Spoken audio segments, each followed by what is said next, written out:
Up now, up now, up now, up now. How's everyone doing? Everyone up, everyone up. How are we doing? Push notifications on. Better be, better be. Big game tonight. Just one of them. Just one of them. So let's be locked in, all right? Let's be locked in. I hope you're all doing well. Roll call. Roll call. Can I start this stream off with a roll call? Who's here? Can I get some presents? Present. Here. Who's here? Who's here? Gotta know. Do we think Laurent Brossois will come back the same way Miro Heiskanen did? No, I think Laurent Brossois might be a dead person or not even a real human being. Anyone else disappointed we only have one game tonight? True. But hey, that just means this one game's going to be more fun. We got Miro Heiskanen back for the Dallas Stars. I was seeing lineups floating around Twitter that Dallas was going to be playing with 7 defensemen and 12 forwards. I mean 11 forwards rather. But it does not appear to be the case because I did check Daily Faceoff and they have Colin Blackwell playing on the third line. So present here. Hello. Okay, good. Welcome. How we feeling tonight? Stars 4-1 tonight. I think it's going to be a close game. I'm trying to remember actually what I predicted on the show for this one. Do you guys remember? I mean, I know I predicted Dallas to win. Maybe like a 4-2. Maybe like a 4-2 with an empty net goal. Thoughts on that? Big Coors guy. I mean, come on. We've talked about it before. You guys know to call me a big Coors guy would be an understatement. I am Coors Light. All right. My whole life is in the, actually, I don't have a joke for that, but I love a silver bullet. Had to rep. I wore this fit. I cooked up another skit today, chat. And so one of the characters has this fit. Miller Lite clears. Oh, you disgust me. Early icing here on the Jets. Why is Lee looking like an extra in the Bear right now? Oh. Because they fucking made that show about me. That's why. Everybody look, it's the guy from the Bear. High life is the best. Wrong. I'm just kidding. I love all these beers that are being mentioned. I've been drinking so much less lately, and all this beer talk is just making me want a cold one really bad. I got Granlund first goal tonight. I think he's on the... Oh, no. Okay. The original lineups that I was seeing had Granlund on the third line and Robertson on the first line, but that's not the case, I don't think. I don't know who that was, because I think I retweeted a lineup that some fool put out prematurely. Well, actually, what is this line? That looks like Granlund, Johnston, and Robertson on this line. So maybe Granlund is on the third line. I wasn't paying attention. I think he got moved up. I mean, I guess it doesn't matter. As long as, the minutes are even, it's not like he's not going to be able to score with fucking Robertson and Johnston.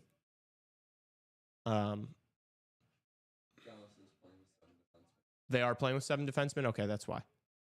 So Heiskanen, Bischel, Lindell, Petrovic, CC, Labushkin, and Harley. Okay. Those are your 7. Yeah, so I would assume that means Blackwell is not in this lineup. He is not. So that honestly, the Granlund play might be really smart because he's probably going to be one of the guys that's playing a lot of minutes, kind of playing on 2 different lines. So Bapples are the best. Bapples are elite. Bapples are so elite. Bring them back. I think they announced they're bringing them back. They're better than beaches. Have you had a beach? Have you had a beach? You like Bapples, though. Yeah. We used to fucking, back in the day, we used to feast on Baffles. Oh, wow. Big save from Ottinger. How do you do? Oh, my gosh. He just fucking committed robbery on Velarde right there, chat. We're going to need to see this again. This should have been 1-0 Winnipeg. Nice work from Connor. Oh, my gosh. What a snag. He was moving to his right, too. Scheifele found him on the tape, bro. What a snag. Bush Peach. Yeah, beach. That's what I'm saying. Beach. The beaches are not as good as a Bapple. So if you've not had a beach, it's, I mean, they're good. They're good. But Bapple's clear, and it's not even close. Still trying some stuff out. Be careful. Don't go full Joshua Block and try too much stuff out. And then get into a habit where you're just, for the rest of your life, you're trying stuff out. You know, don't be an alcoholic.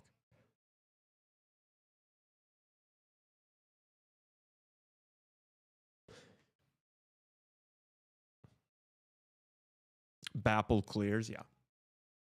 Thank you. Facts. Well, good save from Ottinger on that Shen shot from the point.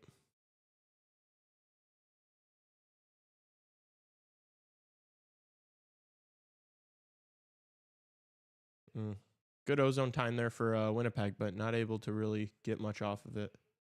Oh, that was a good first save for Hellebuck. At least he didn't let the first one in, chat.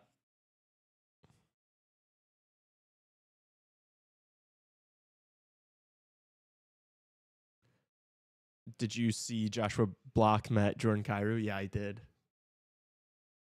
I did.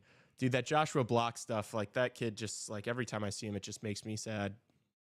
Because I'm like, this kid is going to die soon. And then everyone's going to be like, oh, how dare everybody on social media. Even though everyone else is, like everybody's contributing to that. Chicago Creature. Oh. It's loose out in front of Ottinger. Dallas gets it out. I don't know if you guys, any of you Chicago folks, follow the account Chicago Creature, but it's it's a great follow if you live in the city. But because Joshua Block was in Chicago last week, and so Creature posted just like a slide of videos of just people harassing him all around the city, man, and it's just like people think it's like so cool to like scream in this kid, like obviously on the spectrum, obviously mentally ill, obviously abusing substances, and everyone's just like, oh, isn't this so funny? And it's like, dude, no, that shit is weird, bro. Like that kid needs help. But I understand at the same time he's done a lot of very funny things on the internet, and it was a fun bit for a while, but now it's getting to a point where it's like, I think the entire social landscape, everybody online needs to fucking chill out with Joshua Block and get the kid some help, because we don't, you know. Oh, what a play. What a feed from Rantanen. Big save by Hellebuck. What a feed. This will be a fun line to watch if we're going to be seeing Johnston, Robertson, and Rantanen. He deserves to live in silence. I mean, he just, like, he needs to... He has no parental figure, clearly. Just that weirdo Mr. Base that just, like, is ruining his life and profiting off of him. It's very strange. People are too mean these days? Yeah, they are. I replied on the Chicago Creature account. If you go look at it, I replied to some kid who was like, hell yeah, made Chicago Creature. That's me in the first video.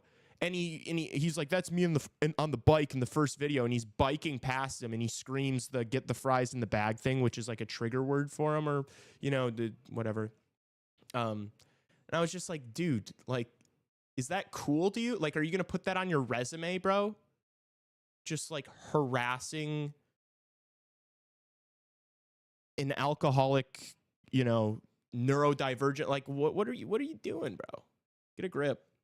But yes, all that to stem from Jordan Kyrou, Joshua Block link up is the craziest link up I've ever seen.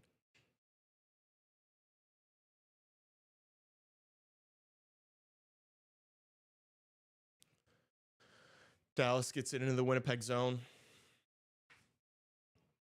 Honestly, first 6 minutes of this game, both teams have had decent looks. Both goalies have looked solid so far.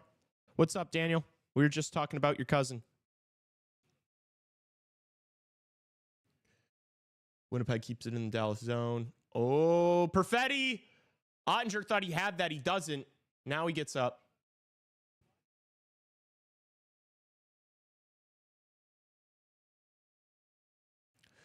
Here comes Steele. He's just going to backhand it in the zone. Dallas goes for a change.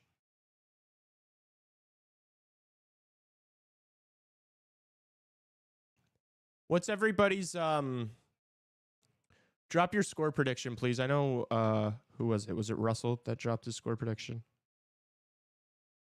Yeah, Russell said 4-1 Stars. I need to hear score predictions tonight. And do you agree with the assessment that this is a must-win? Oh, another good save from Ottinger. He's looked good to start this one. He's faced like 3 pretty high high-end opportunities for Winnipeg. Do you guys agree with the assessment that it is a must-win for the Jets?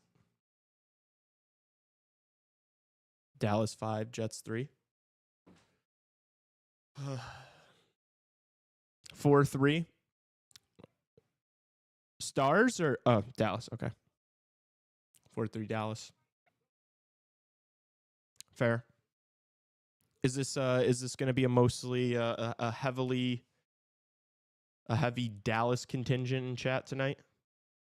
Must win for the Jets, can't lose for the Stars. Dude, honestly, can I counterpoint that? I don't even think this is a can't lose for the Stars. I think they've looked like the much better team in the series. I think you can lose it. I don't think they will. That should be their mentality. Their mentality should be, hey, do not let this one slip. Let's go back on the road up 3-1. We'll be feeling really comfortable. We still got one more game at home. That should be the mindset in the locker room, but I don't think it's a can't lose for Dallas. I think they'll be just fine. Because I think this Jets team is just not as good. This is a can't lose. I guess you're going to have to expand on that because Dallas could easily lose this game and still win the series. Winnipeg could not. If Winnipeg loses this game, they have no chance of winning the series. Dallas would still be, if Dallas loses this game, they would still be, I bet you they would still be the betting favorite. What's up, Christian? How you doing? Welcome back. Good to see you. Counter. You don't want to have to win another in Winnipeg. True, you don't want to, but you already know you can. So,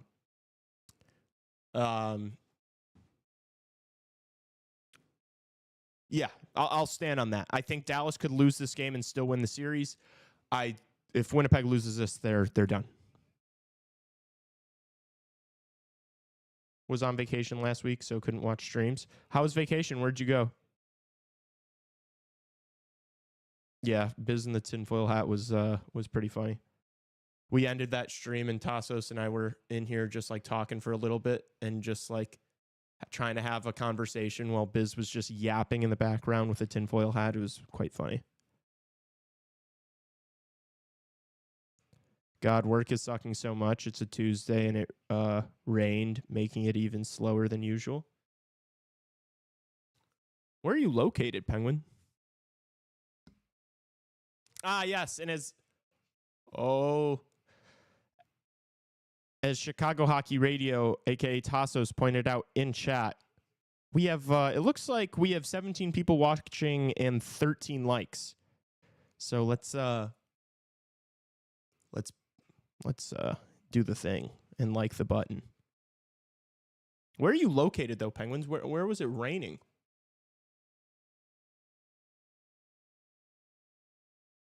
Uh-oh. Dallas going to the peeper here. John's boy Granlund get slashed. Oh, is it Pionk? Holding the stick. Uh-oh. Not good for Winnipeg. When you said we have 17 people watching and 13 people having liked it, let's fix that. They did fix it by three people leaving. Thanks, chat. It's not exactly what I was asking for. I guess I have to be more specific. Let's like the stream, not leave the stream. It was pretty funny, though. Danville, Indiana just got a quick downpour. That's cooked. Sorry. The weather was beautiful in Chicago today. I grilled on my deck and got sunburnt, actually. I don't know if you can see my rosy shoulders. My rosy shoulders. Jeez, get a grip. It was nice, though. Not to flex on you, but it was. Hopefully that just means the good weather's coming your way tomorrow. You know? It's not how that shit works, but. Oh, that was a good stick. Iafallo carries. Just wasting time here. Tried to just send it behind the net. 20 seconds down on this Dallas peeper. They're keeping Harley on the first unit. Oh, no way! No way! He did it! There's no way! John just did that! Oh, fucking way! There's no way! There's no way! Bro, you gotta send me like $10 or something. I swear I'm giving you good luck. I'm just kidding. I have nothing to do with that. Don't send me any money.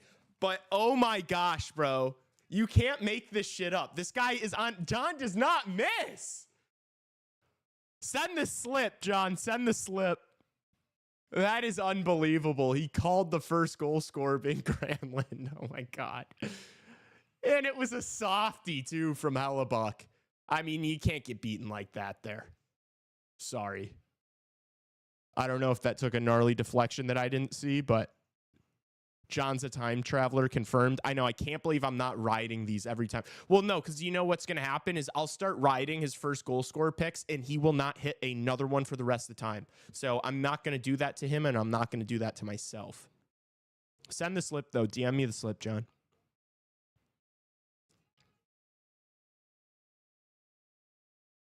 What the helly? Yeah, that was a what the helly.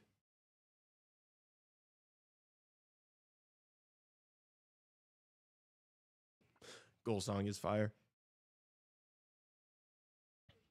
When will John's luck run out? Probably never. John's luck will run out when I start tailing him. That's when his luck will run out.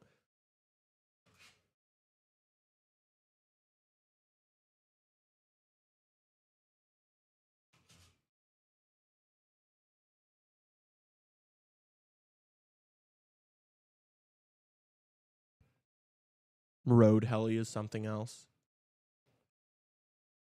Yeah, I don't know. That's a bad one to give up. I want to watch it again. I was freaking out because right when I saw 64, I just thought of John.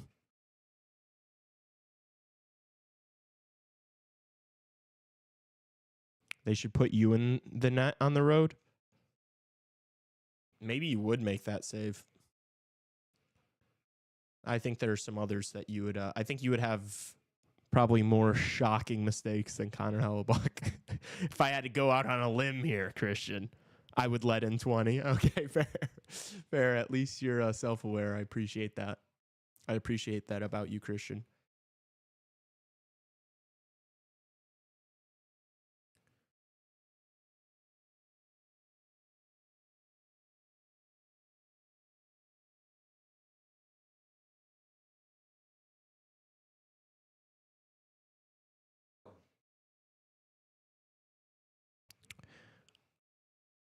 All right, Winnipeg needs to have a big response here.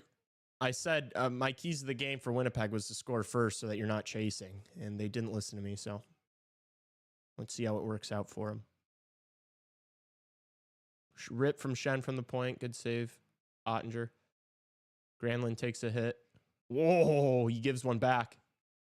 Probably got the worst of that, though. Otter masterclass incoming. He looks really sharp to start this one, Russell. Really sharp.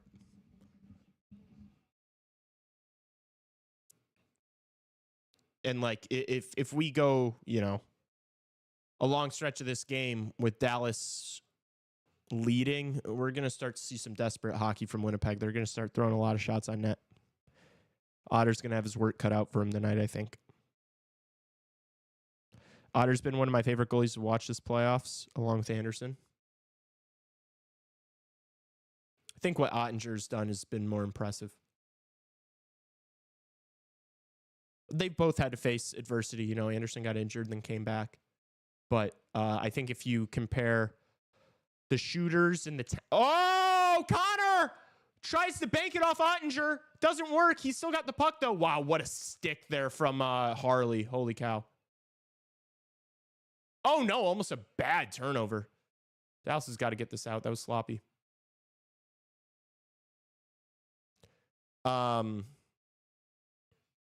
But, yeah, if you compare who Ottinger's been facing versus, you know, versus Anderson with Devils and Capitals versus Colorado Jets, it's a little different.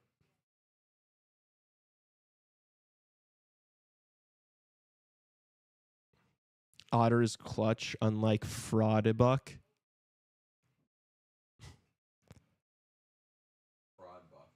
Fraudbuck. I didn't know. You corrected me like it's a real word. You corrected me like you've heard it before. Fraudbuck. Fraudybuck. No, it should be Fraudybuck, I think, because like it's Hellybuck. Fraudybuck. Hellabuck. Fraudabuck. Yeah, but everyone calls him Helly. It's like Helle is how it's spelled. Fraudy. Fraudybuck. Fraudbuck. All right, Penguin. Good. Have a good shift, man. Sunderland versus Coventry. Play semifinal. Join y'all after. Sounds good. Bro is watching Sunderland versus Coventry right now over this playoff matchup. Absolutely diabolical from Andy.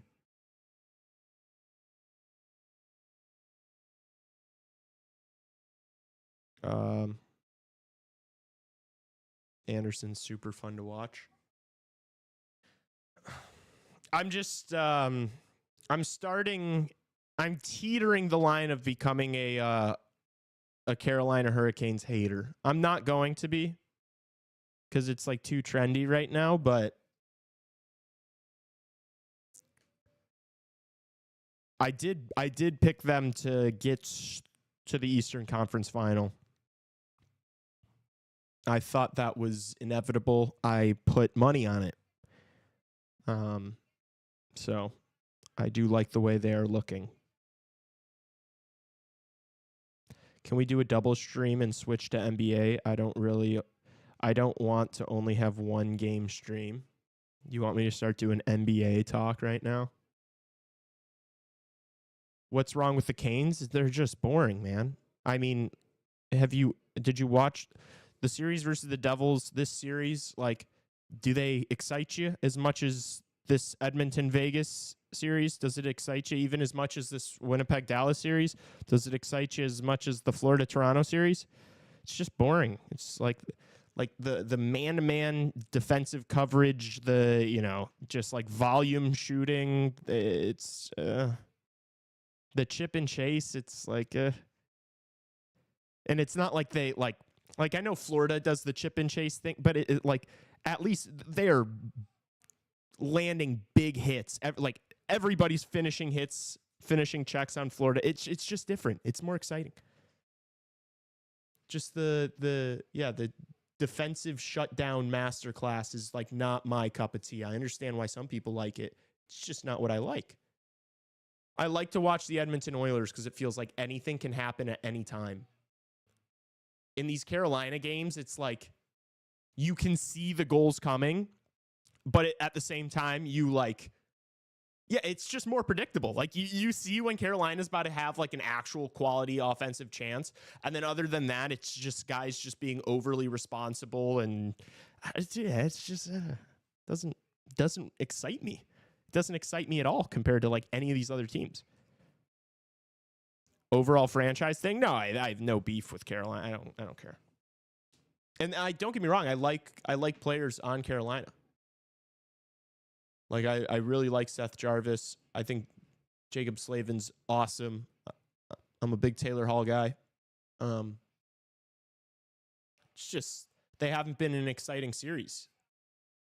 So, and you kind of know what you're getting from them every year.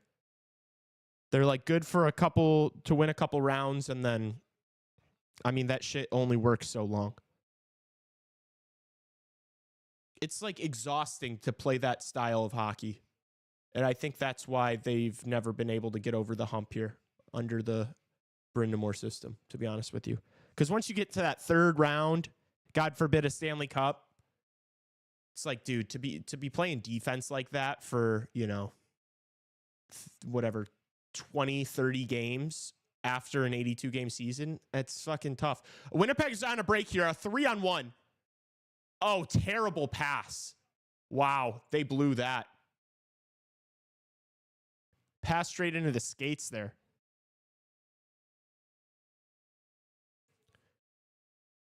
I wouldn't even blame Appleton for that. I think it was just a bad pass. Good save, Ottinger.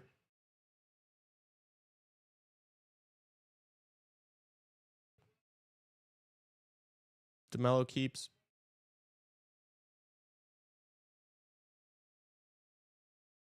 Wrist shot. Ooh. Puck's loose out in front. Bounces into the corner. Now we got a whistle. Oh, I think Ottinger's helmet is came undone. Wardrobe malfunction. I DM'd my slip. All right, I'll check it out.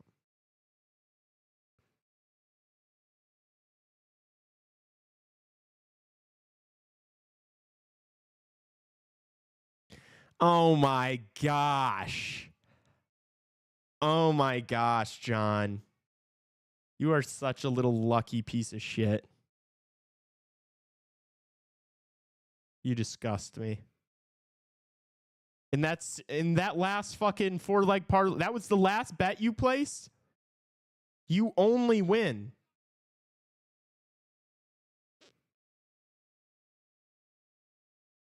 Jeez, John just fucking won a bag, chat.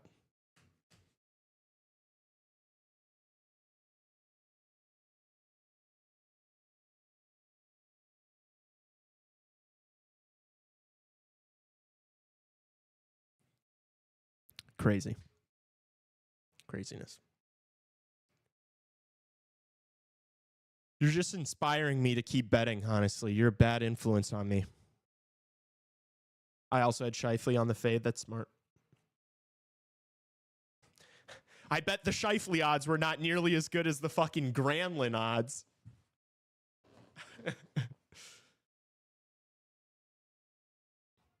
I doubt Scheifele was plus 3,000.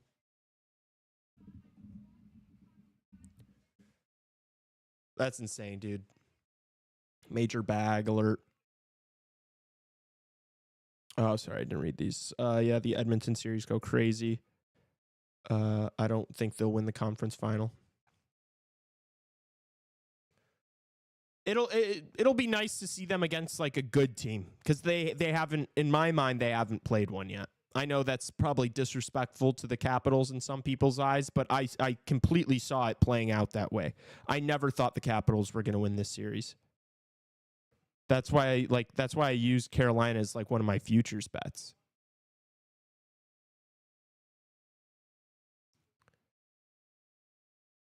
I bet on the Eastern Conference Final to be Florida and Carolina before the playoffs. So that's like my last bet that I'm waiting for. And then also I told you, because I did it on stream, but I parlayed Dallas to win this series, and then I parlayed that with Florida to win. I really need, at this point, I really just need Florida to clutch up and beat Toronto. All right, sounds good. Enjoy some drinks with that coin you just won. Treat yourself. Get the good stuff.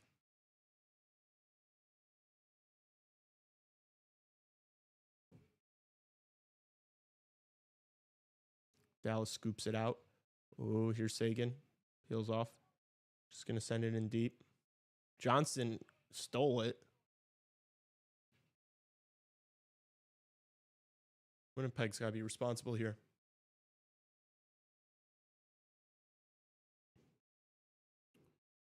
Winnipeg dumps it in, goes for a change. Oh, the pass for Marchman was out of reach.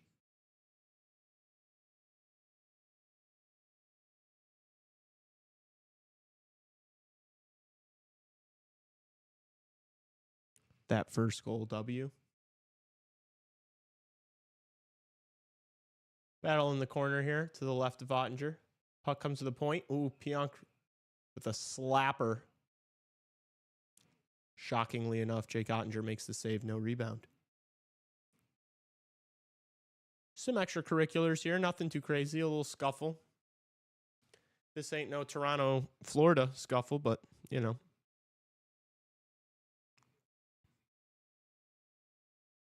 Nothing crazy like that.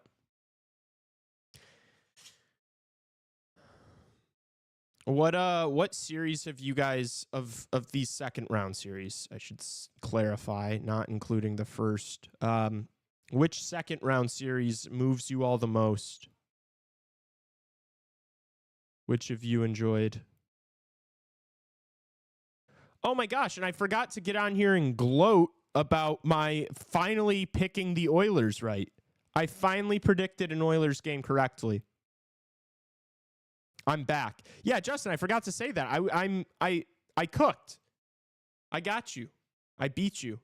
Finally. Finally, I was right and you were wrong about that series, about that team. That was a dominant win from Edmonton yesterday. Oh, big save. Another good one from Ottinger. Jeez, dude. He's made 11 already in the first. Jeepers. Leafs, Cats easily. I agree. I concur. Edmonton, Vegas is close. I know it was 3-0 yesterday, but just like all the antics with Hill. What were your guys' thoughts about that? Edmonton was clearly going after him. I loved it. Because also the fucking Vegas, whoever's the Vegas Twitter admin for the Golden Knights is so fucking annoying, dude. Like, you know, it's like some 24-year-old marketing major that's trying to like give brand voice to Vegas. Which I guess basically me with Chicago Hockey Radio, but nonetheless, I digress. Like complaining about calls and saying that like Edmonton's doing WWE SmackDown on Hill. Like, oh, is Edmonton done trying to assault our goalie? It's like, did you watch game 2? Did you watch game 2? Because that's exactly what Vegas was doing to Pickard. Hurdle literally injured Pickard by falling on him in his crease. And that was just like the third time or the fourth time that game. Leafs, Cats after we see who wins next. You're so goofy. I think it's Leafs, Cats regardless of who wins next. Or are you saying that because if Florida wins next, it's over?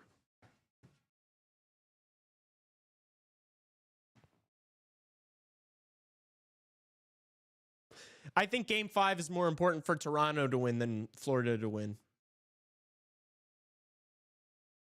For obvious reasons. That's not really a crazy take, but I still have to say it.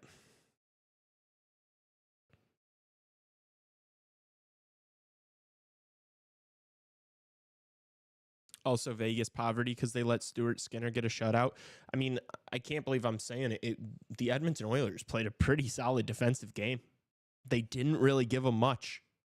Stu made a couple of nice saves, but it's not like he was, it's not like this Ottinger performance that's loading right now.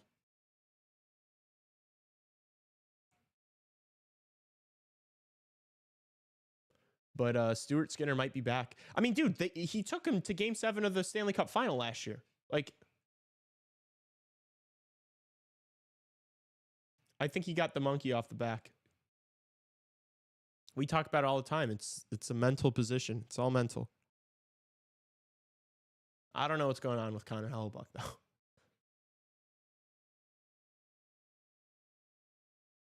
All right, let's see if if Winnipeg can get set up here. I mean, they got 10 seconds to try to get a shot on, but... Oh, that Kyle Connor feed almost found Scheifele there. That would have been a big goal to end the period. All right, not enough time here for this 2-on-1 to develop. Solid first period for Dallas. 1-0. End of the first. Winnipeg's got their work cut out for them because Ottinger looks sharp tonight. I saw Oilers are 9-2 on 5-versus-5 situations when Evan Bouchard is on the ice this series. Yeah, dude. He's kind of shutting everybody up right now. He's been good. Like, he's just been straight up better. So, elevating his game a little bit. I think part of that is just the entire group. It just feels like that whole team's clicking right now. They're getting contributions from everyone. You get a fluky loss in Game 3, which Justin rightfully predicted that could be like the downfall, because normally a situation like that for a mentally weak team would be like the downfall. But I mean, to bounce back from the way Game 3 ended and to have a bounce back performance the way they did last night was very impressive. And now it's like, damn, I really could see this team going back to the Stanley Cup final. They still got to close out the series. I mean, Vegas is going back home. Vegas wins this one at home. You go back on the road. All the pressure's on Edmonton again in Game 6. Edmonton should be able to get it done, though.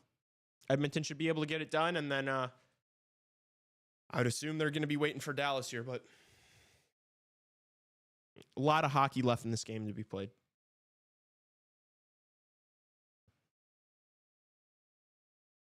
Yo, it's hot, man. I know I wore this fucking hat, which was the decision, but my hair's in a shocking state right now, and so I can't really be affording to not wear a hat on stream. I still don't see them beating this Dallas team, though, but I could be wrong. I think it'll be a series, Justin. I think it'll be a series.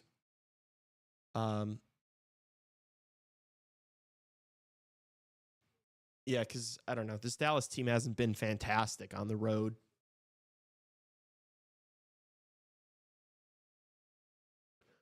Oh, what was I talking about? Yeah, it's hot as hell out. It was hot. It was hot today, honestly. Sun was beaming. I loved being outside grilling, but my apartment does not have AC right now.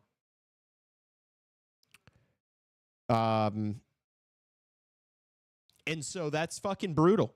No AC. I was just sweating in my apartment. I texted Tassos. I'm like, I'm just going to leave now. I pulled up like over 2 hours before we started this stream.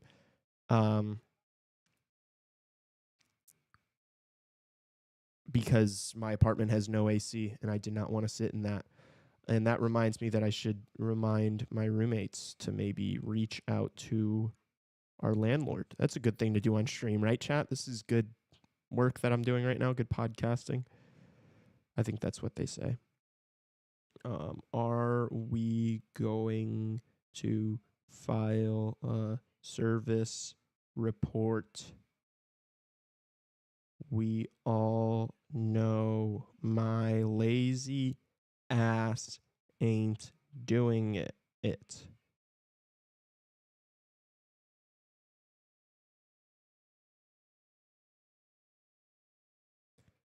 But please, I don't want to go to bed sweaty. Go to bed sweaty. Again. All right. I'm sure they'll love that. They'll really appreciate that one, chat. Assuming Oilers goaltending keeps being good enough. I don't know if it matters, dude. I mean, they're due to have a couple of stinkers here and there. Like, they're going to be shaky at times. It's not going to be great. The Oilers can outscore all their problems, though. That's the thing, is no lead is safe against the Edmonton Oilers. Like, if you're up 3 goals in the first period, it's not enough. Because they can hurt you like that. And so that's kind of the...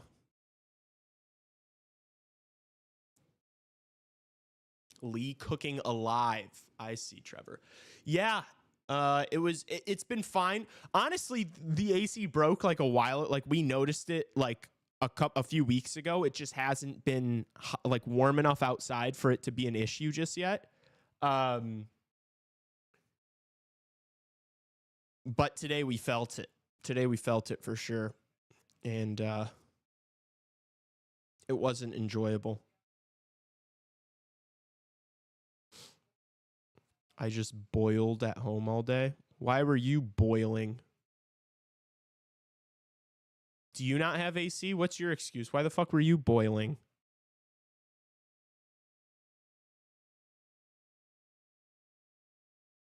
I went to the gym today and then took a shower after, and I'm gonna have to take another shower after I get home because of how fucking warm my apartment is.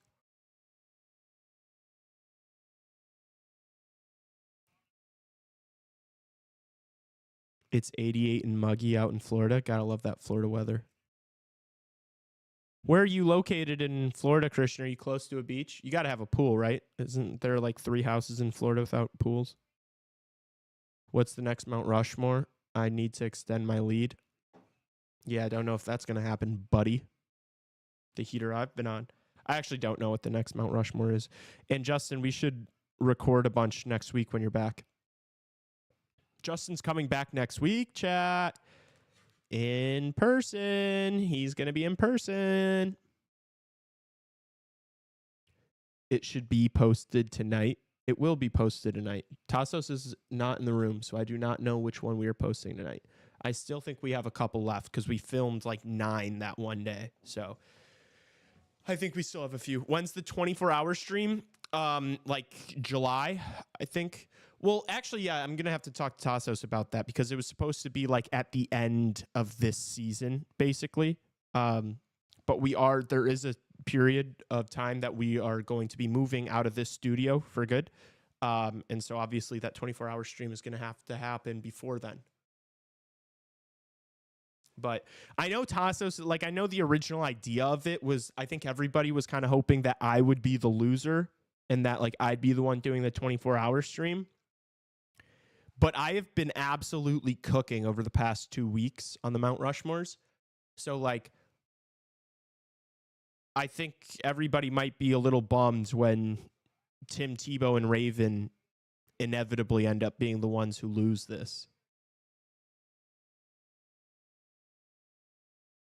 Can't wait to join you on that pause. Big pause. Major pause alert. Justin, I need to send you the skit I made today. It's kind of goofy, but it's funny. I'm going to send it to you right now. Which Justin? Sorry, I have 5 Justins in my phone.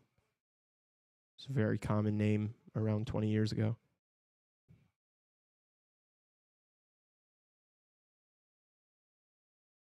Major bag alert.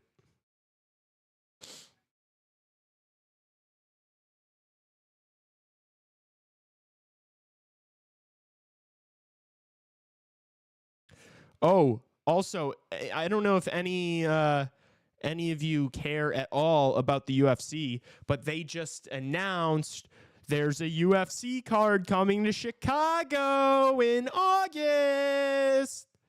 We get Duplessis versus Chimaev in August at the United Center. Who's going? I know I am. I know I am. I need it. It's a must go. Why not Allstate? What do you mean, why not Allstate? I would say, I mean, I actually don't know for sure if it's at the United, it has to be at the United Center. Yeah, it's at the United Center. The UFC's too big to do the Allstate Arena, especially after not being in Chicago for over 6 years. They haven't been to Chicago since 2019. Is Allstate not bigger? No, Allstate is not bigger than the United Center. Are you being serious right now? How much are tickets for the UFC usually? Like in Vegas, probably several hundred. It'll probably be cheaper in Chicago, probably around the. I have no clue, Will, but my guesstimation right now would be like $200. I would guess.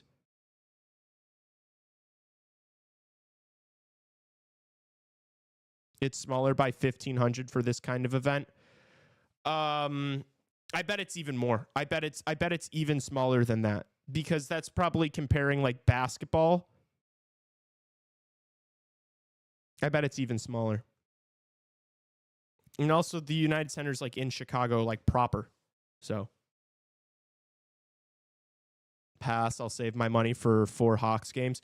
Yeah, I just the UFC hasn't been to Chicago in 6 years. I don't know when the next chance I'm going to have to get to see the UFC in person. I live right by the United Center. I can go to Blackhawks games, all the time. And I will go to them all the time. I'll do both. I'll go to the UFC and go to 4 Hawks games.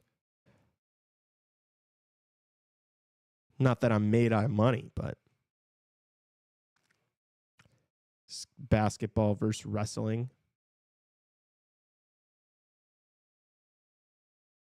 So it's an extra 1,500 people.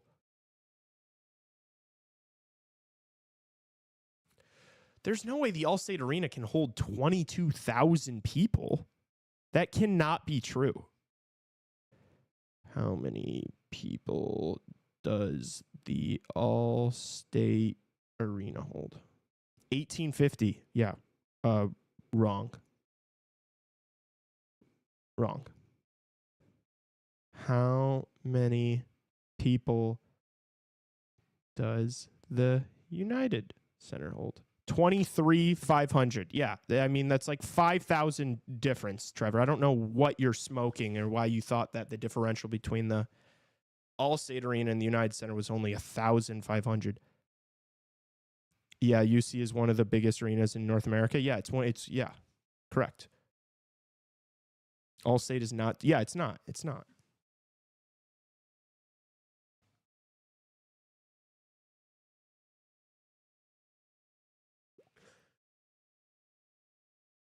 Wikipedia, Lamau. Shut up. What are you fucking citing your sources here, Trevor? Are you like going on up to 2350 for concerts? Bro is like, your sources are illegitimate. Wikipedia is not a legitimate source. You have to proof them. It's like, dude, get out of here.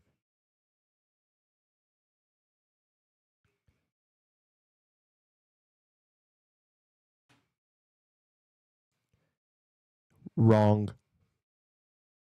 What's up, Thomas? How you doing, bro? I let my students use Wikipedia. You're a good prof. Even if you didn't, all them motherfuckers would be using Wikipedia. What you do is you use Wikipedia, do your project or paper, whatever it is, and then find real sources after the fact. That's the meta. Wikipedia L, grow up. Wikipedia is an awful source for students. You are oh my gosh. Cringe. It's the worst thing I ever heard.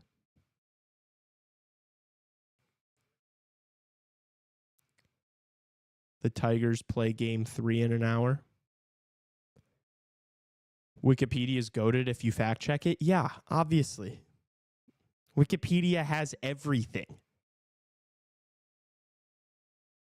Like, yeah, if you're not going to cross-reference, that's on you.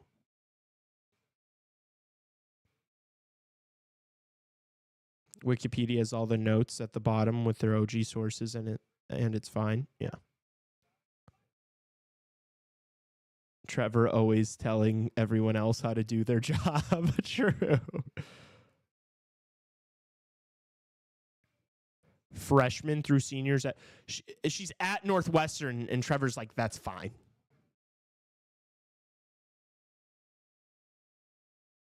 I wasn't sure if it was 7th grade. Who cares, bro? Why do you care? Trevor definitely was the Trevor was the kid that, like, when the bell rang, he'd be like, wasn't there homework due? Bro said it's an awful resource for students. It's like, really? This site that has all the information ever is bad for students? Like, you know what's bad for students is going to be fucking AI and ChatGPT. People thought we had to worry about Wikipedia. AI's writing all these kids' fucking papers now. Dude, if I had ChatGPT in college, I would have partied way harder than I did.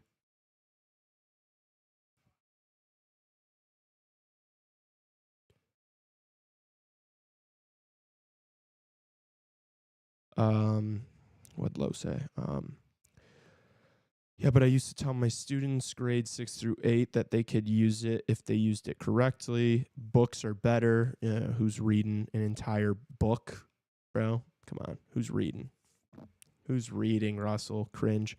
And actually, most Wikipedia pages go through a decent amount of vetting before being published. Especially if it's something like fucking World War II. Like, if it's something super niche and there's not a whole lot of information on there, I get it. It might not be the most reliable thing.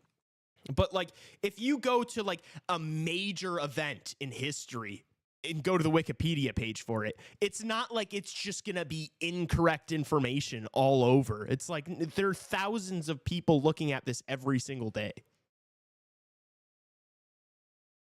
I worry way more about generative AI because it's literally garbage. Correct.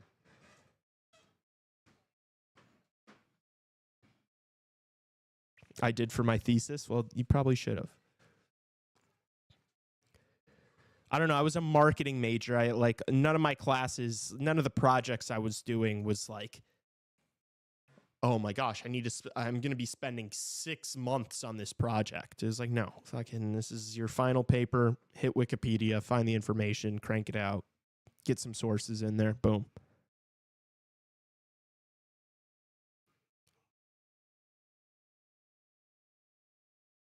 Like the source database at DePaul was like so impossible and annoying to use. And it's like, if you're actually trying to find information about whatever you're writing about, it was not efficient enough to find what you were looking for.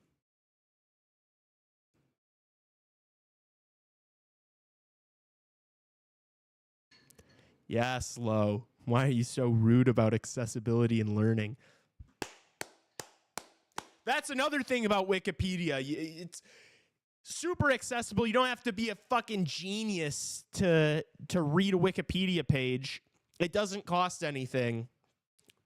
Lo, you're getting a round of applause right now. I'm loving this out of you. If I have to use free stuff, I'll use free stuff, but I'm going to try and get my money's worth. Small papers, I agree with. It's nice, but it's not everything source. That's my gripe. Well, yeah, I don't think anybody at a college level is going to use it for everything. Like, obviously, you're going to have to find specific articles if you have a super specific subject. Like, I didn't only use Wikipedia in college. I wrote my dissertation using Wikipedia. Giga Chad move.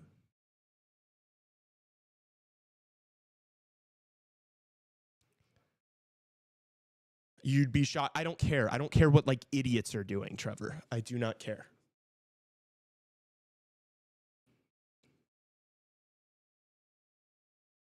All right. Winnipeg's got 40 seconds left on this peeper. They are set up here. There's Morrissey. Over to Connor. Down low, Scheifele. Behind the net. Back to Morrissey.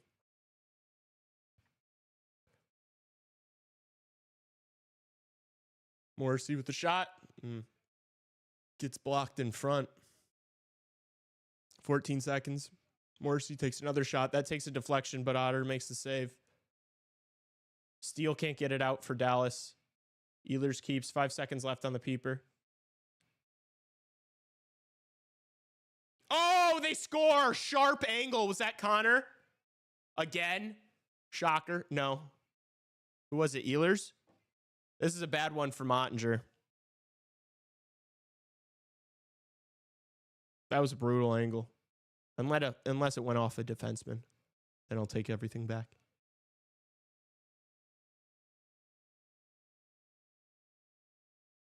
Yeah, that's soft. I mean, the cameraman didn't even get any, did not even follow that shot. Yeah, that's as soft as they come from Jake Ottinger. All right, both goalies with the softie in this one. 1-1. We are level.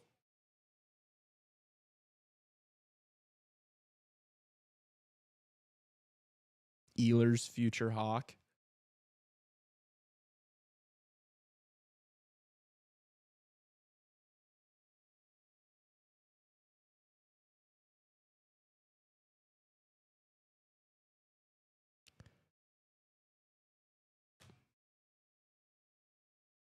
I'm not doing all that reading.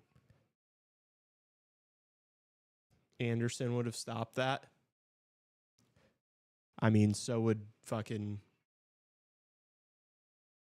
have Drew Comesso probably. So, I think Arvid Soderblom makes that save. Oh, Appleton fans on it. Fans on a 1T. Bro said Anderson would have stopped that. Bro's acting like Anderson is like the best goalie in the world right now because he's playing in front of like the best defensive team in hockey and playing cupcake matchups against the New Jersey Devils with half their roster injured and then an overrated Washington Capitals team. Arvid is clutch, true.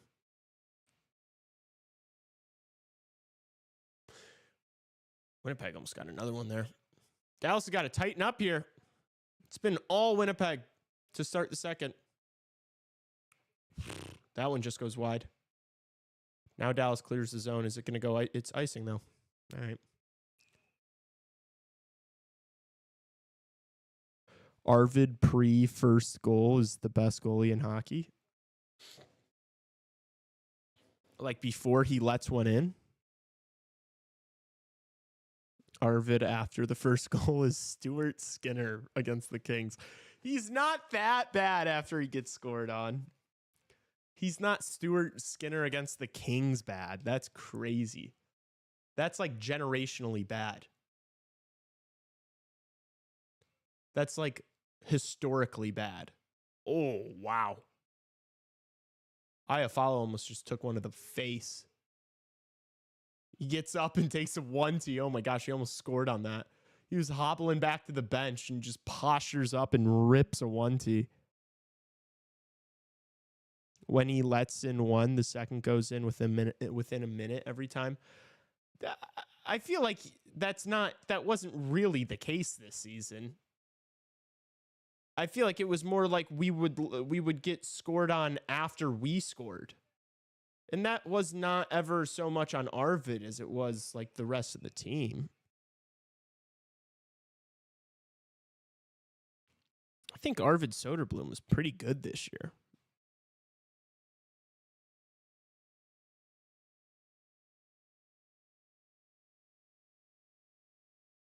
Does he really, Christian? Interesting. Our PK was really good this year, so that helps too. Our PK was top 10, so. So the killers in front of him were making it easier on him, but nonetheless, that is an impressive stat. I did not know that. Oh my gosh, are they calling Sagan on a trip here?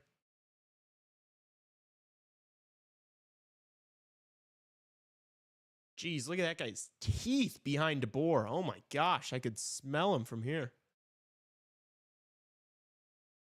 Show this penalty. That looked bad. My knee-jerk reaction was, really? Yeah. Okay. You got the stick between the legs. It's getting called every time. Arvid Goderbloom mentioned. Arvid Goderbloom is crazy work. Goderbloom.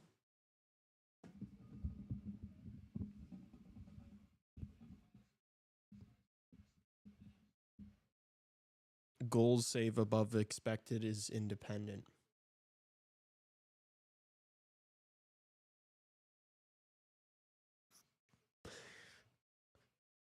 Did you push your glasses back on your face after saying that?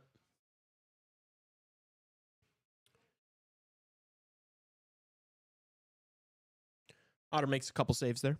Covers up.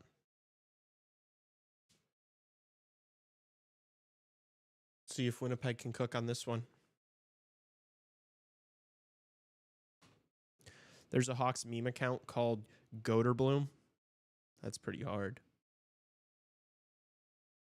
Goderbloom. Does it have like 100 followers?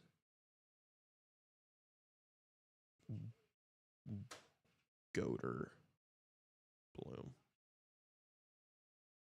500 followers. I mean, it's all right. There's too many Hawks meme pages now. In 3 years, there's going to be too many Hawks podcasts, but we're going to be on it before all of them, so.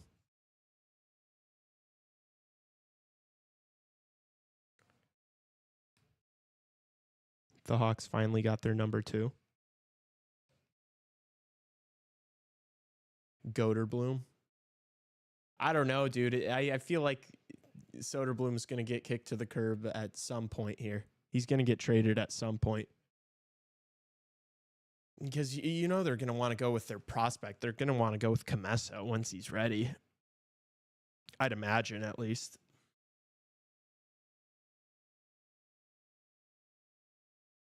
I feel like backups are so easy to get that, like, all that matters is you have a true starting goalie, and I think we have that with Spencer Knight. So, like, I don't really care about all the rest, to be honest with you. I just don't. It's not something I spend any mental energy on. Oh, wow. Good stick there. By Hintz. Batting it out of the air at the blue line. The B-Hawks meme effect with all these Hawks accounts. I'm an influencer.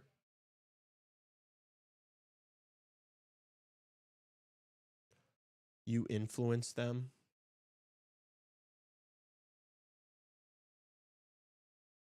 If you don't have this, Justin's like, if you don't have this watch, you can't speak to me. If you don't have this watch, I kiss you on the forehead. You a little boy to me. Who gets the reference?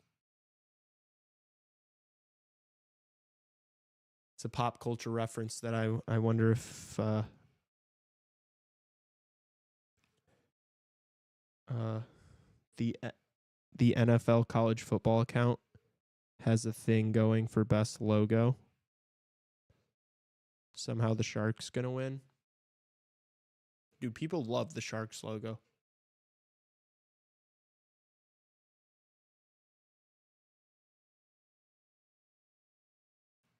Cinema. You a little boy to me.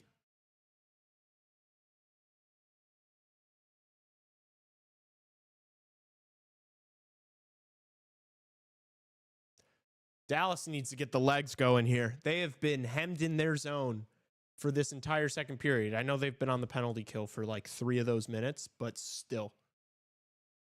They're getting dominated right now. Kyle Connor's shot gets blocked.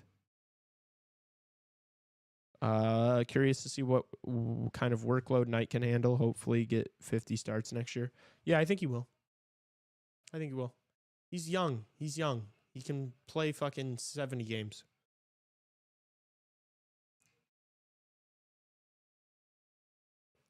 All right, we got a whistle here.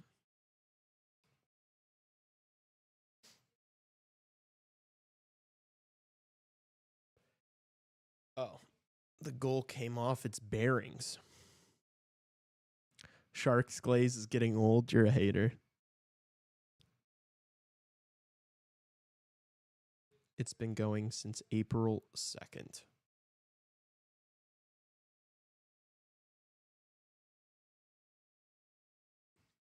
Knight needs it. Got to get those games under his belt so he's ready for the cup run. True. Yeah, put the kid to work over these next couple of years. Get him the reps. He's the guy. If he's going to have to be the guy, he's got to play. The goalie market is bad right now. Yeah, thank God we don't have to worry about it. It is awesome that we do not have to worry about a goaltender for a long time. $19 Gorgiev. Who wants it? Dude, I would not take Gorgiev for... You could pay me $100. I wouldn't take Gorgiev. There are a handful of teams that would take Arvid in a heartbeat. Yeah, I'd imagine. Especially after the way he played this year. He's 26 years old. Of course. Of course there is. Edmonton being one of them, I don't know. Stan Bowman seems to think that their goalie situation is perfect in Edmonton. So maybe not them. Whoever is Gorgiev is gunning for Gavin. Yeah, true. The Penguins should make a move for Gorgiev and just let him fucking eat shit the entire year next year.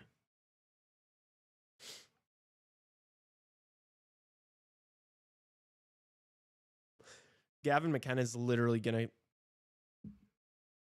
like his like the fact that he's coming to the league is going to put food on the plates of a bunch of bad goaltenders this year.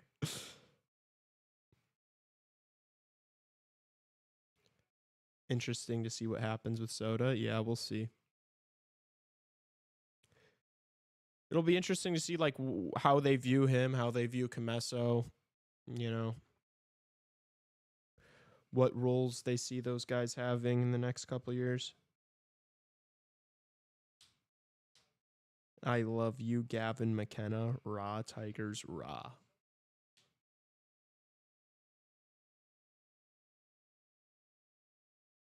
Gavin McKenna's definitely going to the NCAA.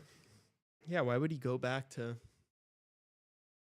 You know, what else does he have to do there? There's a couple major junior kids. Malcolm Spence, who's going to go in the middle of the first round this year, committed to Michigan. I think Calgary's had like 2 or 3 kids that are draft picks of theirs go from junior hockey to NCAA commitments. So, I would be telling all my prospects, like if I was like, you know, the Blackhawks, I'd be like, all of you guys better be playing the NCAA. Instead of playing fucking roller hockey in the Canadian hockey leagues. I think if you went out there for one OHL game, they'd awesome. kill you. No. Like if you went out for you'd die. Oh, These scary Canadians. No. They're American kids. They're kids from Illinois get drafted into the OHL every year. Yeah. Okay. Yeah, I don't know. I'm just doing a take here on a podcast. No, I know. Not everyone has to get sensitive. I think if you took one OHL kid slap shot to the chest, you'd collapse.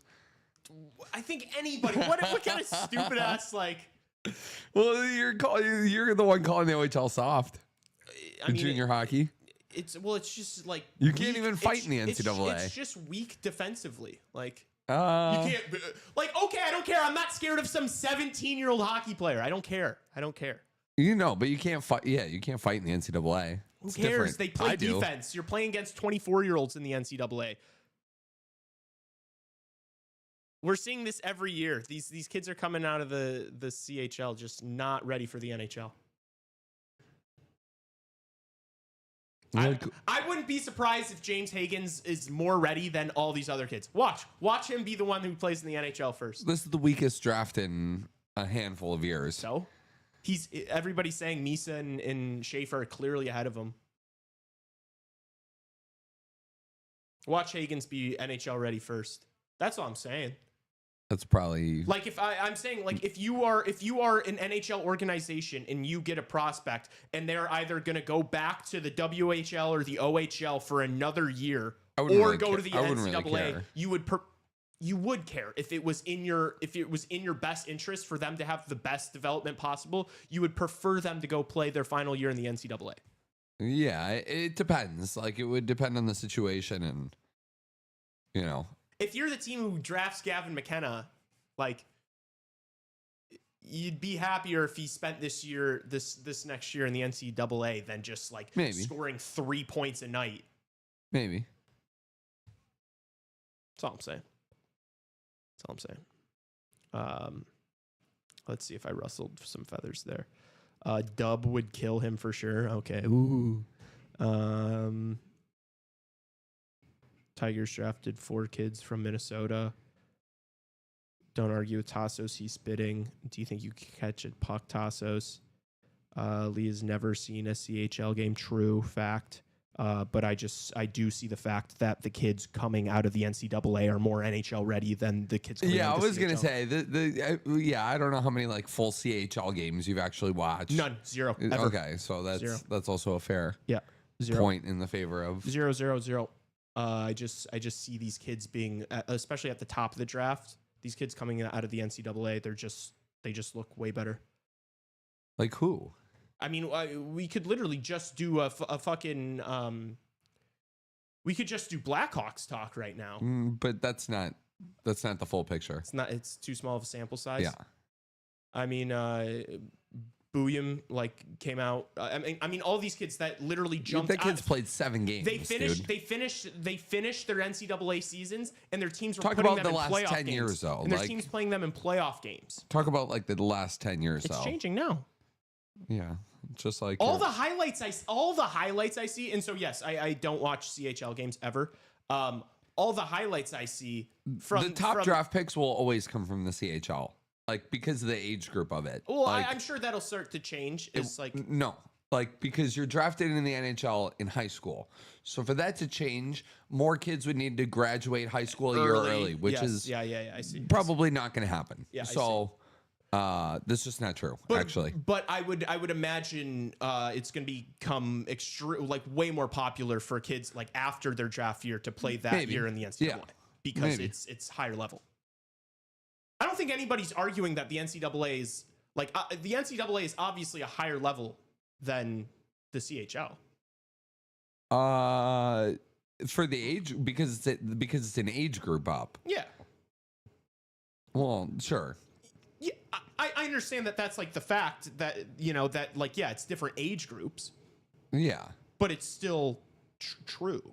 I guess. Like, and that's the reason. But there's more like it's not because like the CHL is terrible. Well, no, there's more talent. It's just like there's you'd more rather talent. your kid playing against 24-year-olds than beating up on 17-year-olds. No, but there's more talent on the Medicine Hat Tigers this year than there is on Canisius College, Yes, like Division One. But at the top level, like if you're talking like the Big Ten, like Michigan, like. I guess. I don't know. Look at like the entire, I don't know, probably half the Big Ten. I would love to know what like the bottom half of the Big Ten, like how many NHL draft picks they have on their team. All of these powerhouse schools are churning out like top first and second round. Like who? I mean, you could go through each team, like go through the kids at Michigan State, go through the kids at Michigan, go through the kids at Minnesota. Yeah, those schools, yes. That's what I'm talking about. Yeah, okay. We're talking about 10 schools then, Yeah. You'd rather have Gavin McKenna playing at Michigan than at the Medicine Hat Tigers again next year. Probably. Not probably. Like without a doubt, yes. Like why? Because it's not probably. Because then why? If it's probably, then like what's the like? Oh, maybe you'd rather him stay at Medicine Hat and pound 17-year-olds again. Like why would you want that to happen? Well, for him, probably not. Like, but that's not the answer for most kids. Like for a lot of kids, for the high end talent, maybe. For the kids going in the top, in the first round, you want them playing in the NCAA. Depends. If he wins the Memorial Cup this year, we'll see. Gavin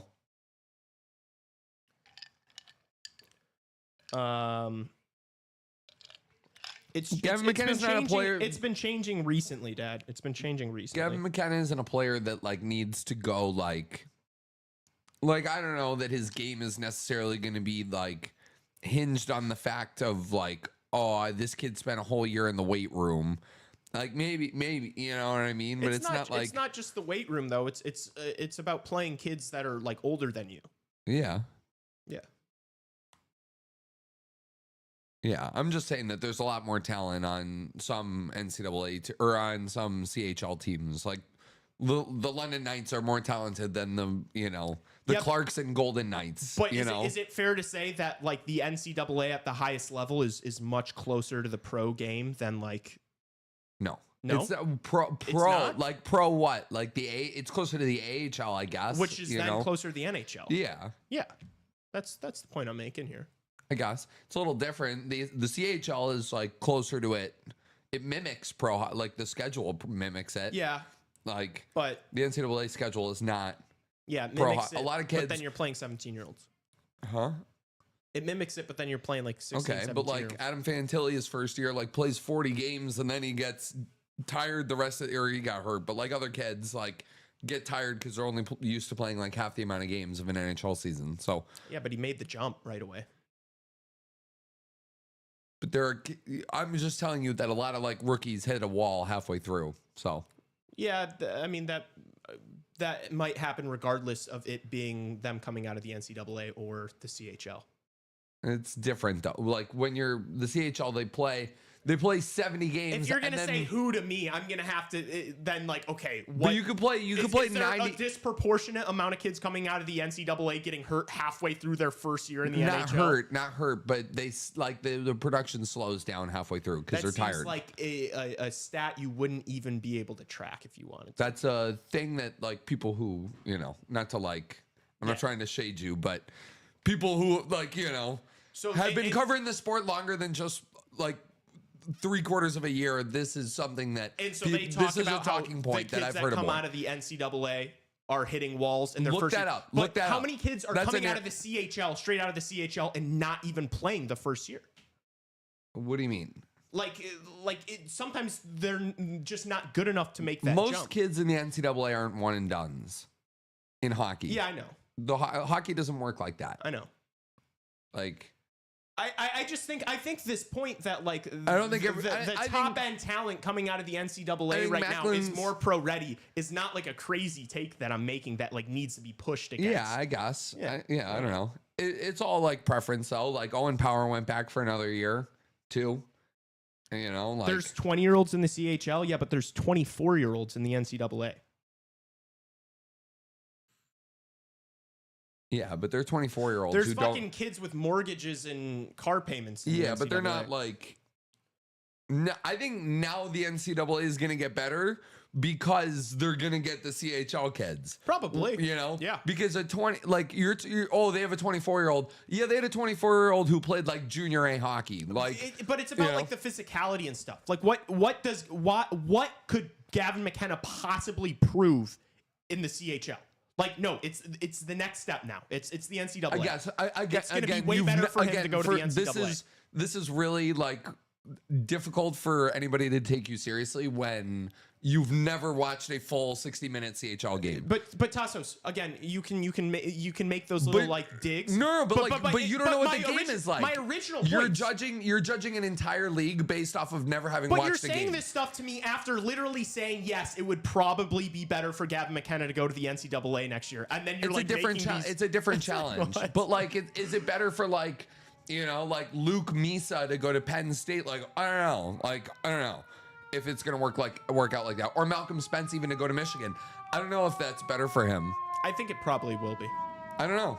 They have a lot of kids at Michigan. We'll That's find not out. really. I just think with this rule change and I think the Erie Otters would have made possible now for all these CHL kids. Like, I think we're gonna see it, like the NCAA it's gonna take off. Because you're gonna get a 20-year-old CHL kid. Of course, you're gonna get because No, you're no. gonna get a 20-year-old freshman who just spent 4 years playing in the OHL for the London Knights. Tassos, I'm not arguing. Coming in I'm not and- arguing why the NCAA is a better development route. I'm just saying it's becoming clearly the better development route. I guess, but you don't have numbers to back up your argument, and you don't have like game evidence. So Yeah, I'm just eye test. Yeah, you're like guessing based off of like narrative and Eye test. you yeah. know. I think that's I test off of what? You haven't watched a game ever. no, just like what we're seeing guess. with these kids coming out of the like early in the draft. Again, I'll send you some breakdowns of like draft Yeah. percentages Yeah. and stuff of like I where kids come from. I watch a lot of CHL highlights. It's There aren't like, a lot of kids playing NCAA hockey like a year early, you know?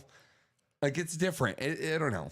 Even if you're drafting a kid, like he's still playing in the USHL somewhere, you know? Like Do you think Celebrini would have been better off if he went to the CHL instead of playing Boston?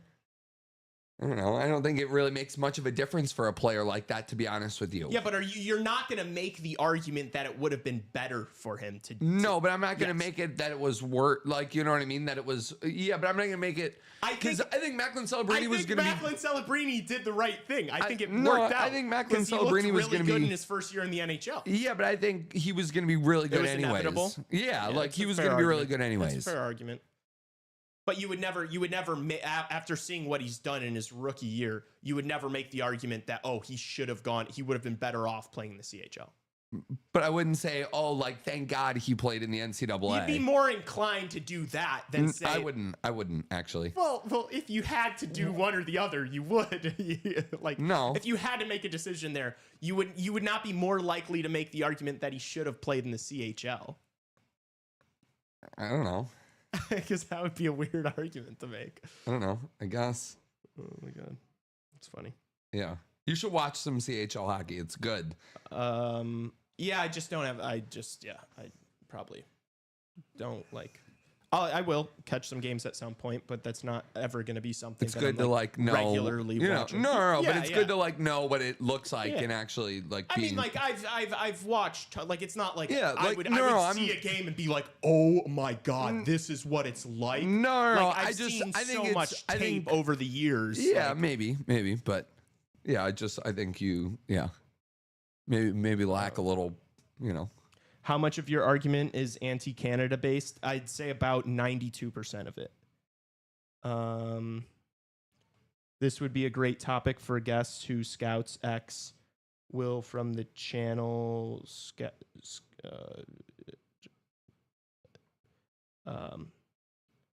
What's this guy's deal? What's up, Christian? Christian, you better be subbed, Christian, or else I'm gonna get you. Lee, I just want to say that's a banger outfit. Save some. Okay. Thank you. Happy to have you, Ryan. How you doing? How was the day? Yay, Tassos and Lee debate. I know you guys are little piggies for Tassos and Lee debates. But yes, to answer your question, Thomas, I'd say about 92% is because of my anti-Canada bias.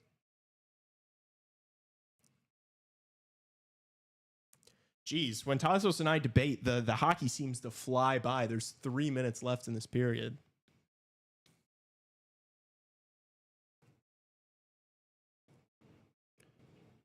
How's this period been going, chat? Haven't been watching. Been thinking too much about Macklin Celebrini's development path. Okay, from... Oh! Big save, Ottinger. Okay, continue. From 2017 to 2021, 18% of first-round draft picks were from the OHL. 17% were from the WHL.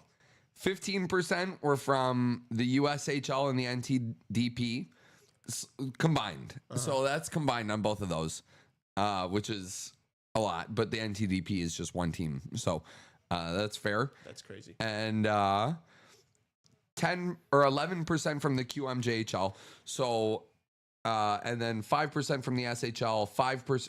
No, sorry, I'm reading this wrong. 10% from the SHL, 5% from the NCAA, 5% from Liga, 4% from the Swedish Junior League, 3% from the KHL, 1% of U.S. high school, and 1% the Russian Junior League.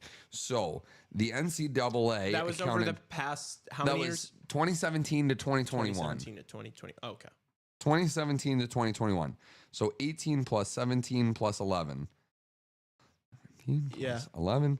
46, almost half of every first round pick from those 5 years was a CHL player. Whereas only 5% were from NCAA. So again, I have been, Granlund. Again, what a goal from Granlund. Holy shit, this guy's on fire. John, did you hammer him for 2 goals too and not tell us about it? 2 things. No, I was just giving you the numbers.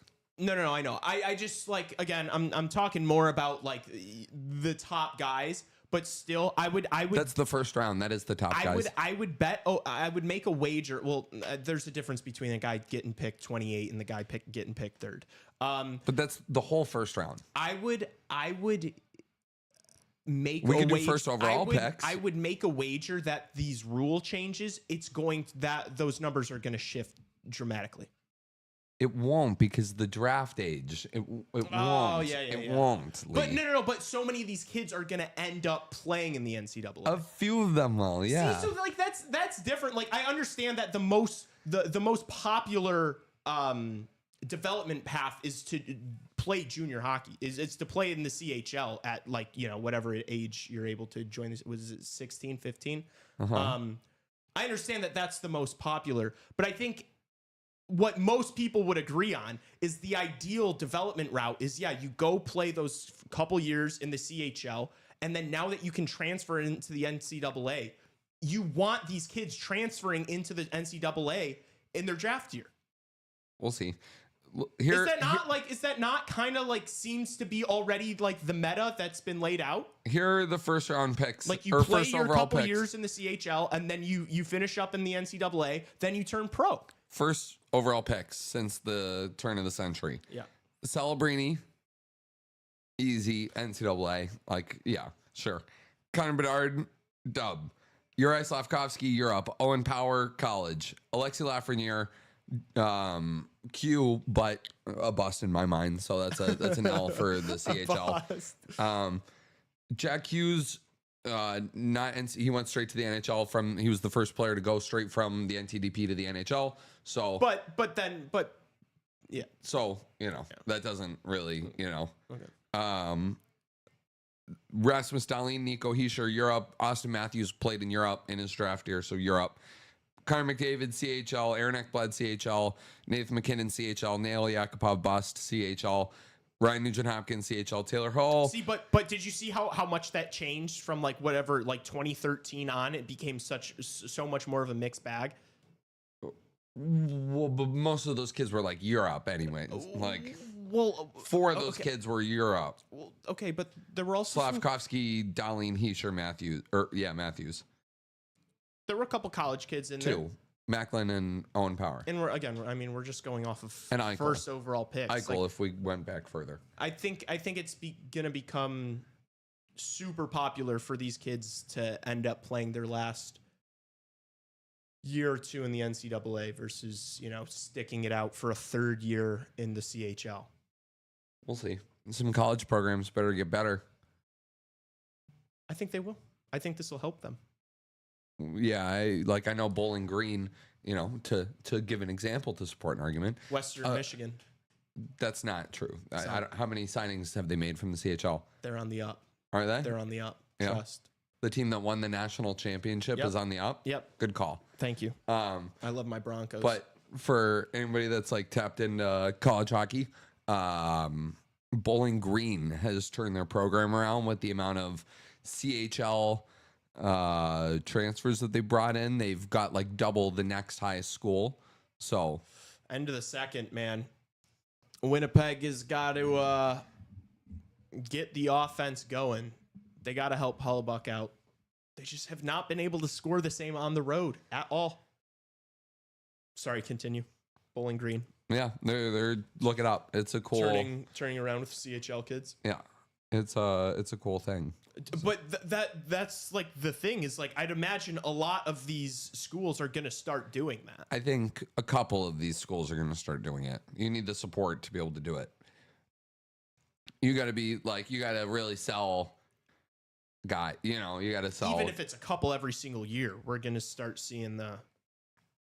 Maybe. I hope. I mean, that'd be cool. Like, Bowling Green would be a cool program if they were relevant in any sort of way, I just want to see U.S. hockey on top. Yeah. A lot of people are saying they have the nation's Tassos, top devil's recruiting advocate. class. We need to be future looking, not backwards looking. This is like the last 5 years. I don't think there's any question that the NCAA is growing a ton in terms of development and competition. Western Michigan mentioned. There you go, Holt. Perfect. I mentioned it just in time for you. My 4-1 is still alive. Granlund again. Macklin, the Will Smith merchant. Oh my gosh. I would just say that there's more kids in the CHL that are going to play in the NHL than there are in the NCAA. Like, that's just... Well, yeah, just because like the numbers, there's probably significantly more kids. Actually, I don't even know how many kids are playing hockey at the NCAA level, so I don't. It's probably about the same because there's about 60 teams in the CHL and about 60 NCAA college hockey programs. Yeah. So numbers are probably, relatively similar. Yeah. I hope we start seeing the shift, though. I want to see all these CHLers just being like, oh, why would I spend my last year just beating up on these 16-year-olds again?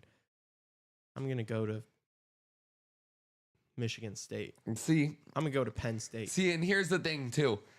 Yeah, like, only one. So Bowling Green, nation's top recruiting class, they're bringing in all these guys. It's going to raise the level of the NCAA, but, only one of those 10 kids that they are bringing in is an NHL draft pick. Connor Levis, who is a Winnipeg Jets 7th round draft pick.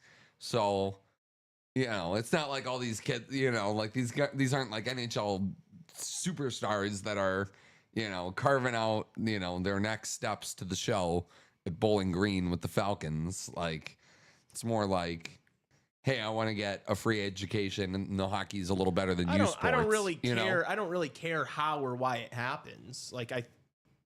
No, I'm just saying that the result isn't more NHL player. I don't know.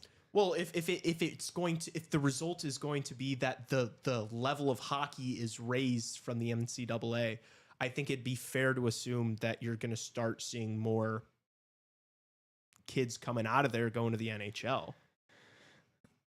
Maybe, yeah. and again, maybe not like. You'll see. It'll be like a lot of like second rounders, you know, and like maybe like late first rounders, second but again, rounders. I'm gonna start claiming these kids, like the kids that get drafted out of the CHL and then play their last year in the NCAA and then make the jump to pro. I'm gonna start claiming those kids as NCAA guys.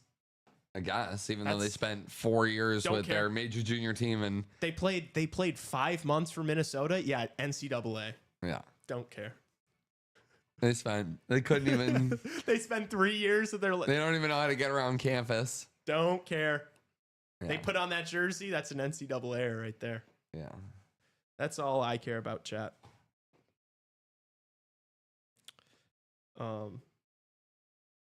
One step closer to the ideal final matchup of Stars Cats. You know the NHL's pushing for it. Does it matter if U.S. teams are on top if they're loaded with CHL kids? I mean, yeah. If it's raising the competition of the entire and Lee league. doesn't also realize that this hurts his argument of wanting. Like, do you know who loses in this battle? Who loses? USA hockey kids. No. Yeah, because they're gonna get their spots taken by. They're not gonna get their spots taken. I think if you're gonna you be know what playing, you're talking about. If you're at all. gonna be playing for the U.S. fucking Olympic team, like I don't care about the U.S. hockey kids that are not gonna make it to the NHL. Yeah, I guess. I don't care. I don't care about them. I care about the ones that are good enough to make it. That's not good for the sport in the country. That is not good for the sport in the country, which will eventually one day down the line create. True. Yes, it will. I don't know if that's true. I do. I mean, you're guessing. You're assuming. You don't know. What if just the fact that if NCAA hockey just gets significantly better, even if it is with a bunch of Canadian kids, like. I guess I'm just telling you that a lot of American kids are going to be the ones losing their spot. What that's going to do is the American kids, like the fucking Jack Eichels that are coming up, that are in the NCAA, they're playing all these CHL kids. The level's higher. They're going to be even better when they get to the NHL. That's what I want to see, baby. That's what I want to see. Yeah, develop those Canadian kids. Yeah, sure, whatever. Yeah, I mean, there's going to be fucking thousands of Canadian kids in every draft class.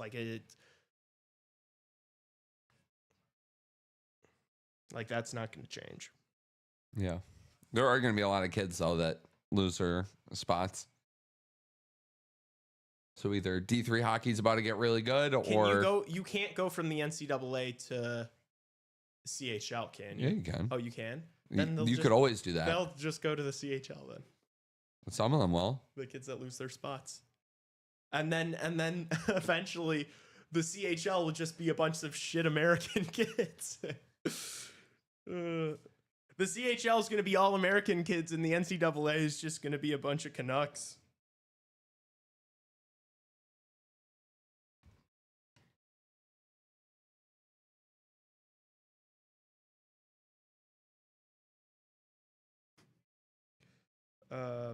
You should want the USHL to improve.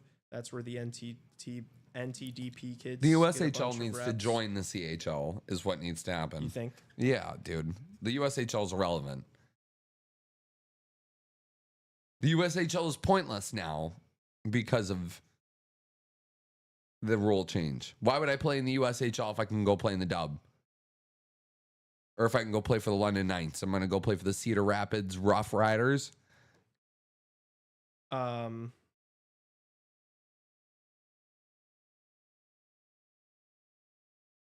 want to stay close to home?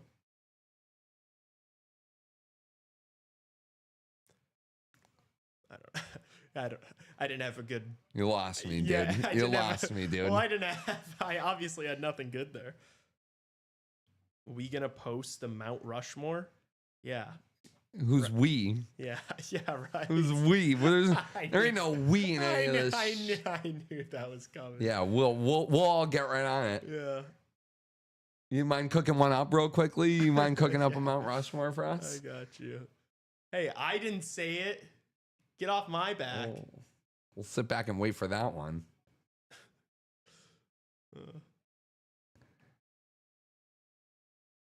Justin.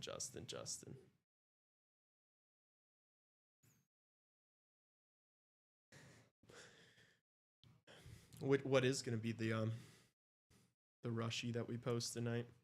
How many do we still have? We still have like a couple left, right? From that. Mm-hmm. Then we'll film more next week, hopefully at some point. Mm-hmm. And Justin's back. Not hopefully. By hopefully, I mean we will. There you go. But I mean, you never know. Maybe there's, situations that don't allow us to. Probably not. What if the schedule it for Tuesday? What if the studio blows up? Then everybody's gonna be looking at you after that. Premeditation confirmed. I just realized when I sit like this with these jorts on, it makes it look like I have no pants on the stream. I'll put my legs down. Sorry. I don't want any of you seeing that.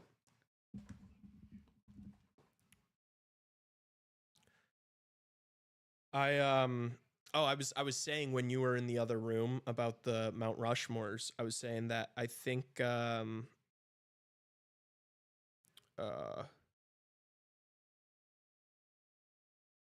that we came up with this 24-hour stream punishment kind of with the hopes that I'd be the loser. But I think I'm kind of marching back, and I see that I just feel as though that Tim and Raven losing feels inevitable in my mind at this point.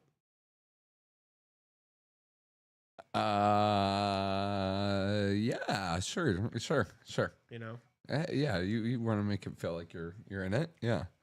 Oh, you disagree? You think I'm losing this? Yeah, dude. I think you've been toast since day one. Nothing will or has changed about it. I've won like 3 of the past flat. Like and 5. Where are you sitting?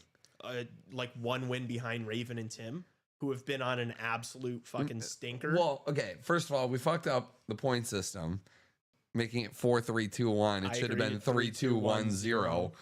And getting the loser point. So you're not really like 1 out of it. You're 1 out of a tie, assuming they got last. Yeah, but we've got a lot of these to go. And I think by the way things have been looking since I've been trying to like pander, and I've actually been trying to win, not just like answer objectively like what I think. Since I've been gaming and trying to win, I do feel as though they have no chance and that I'm going to catch them. And so maybe, I don't know. Maybe you might have to move the goalposts now, because I know you're inevitably going to move them to make sure that I'm doing the 24-hour stream. I guess, I'm closer to Justin than you are to them, dude. You know what I mean? We're all within 10 points, if I remember correctly. So it's 10 points is a big thing, dude. Not really. I was down like 15 a week ago. Yeah. I'm 3 away from Justin. You're 4 away from Raven and Tim. Yeah, but Justin's more likely to win than fucking Raven and Tim. Maybe. I've literally won 3 of the last 5. Yeah, you probably need to do that again. And I probably will. I don't need to do that again to catch Raven and Tim. I literally just have to finish ahead of Raven and Tim on more of the last however many we do, 15 we do, and I beat them.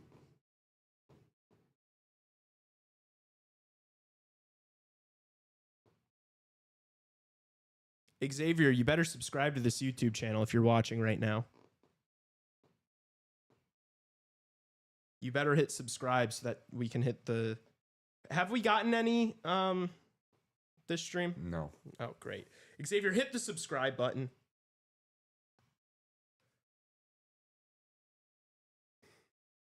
So that we can hit the horn, please.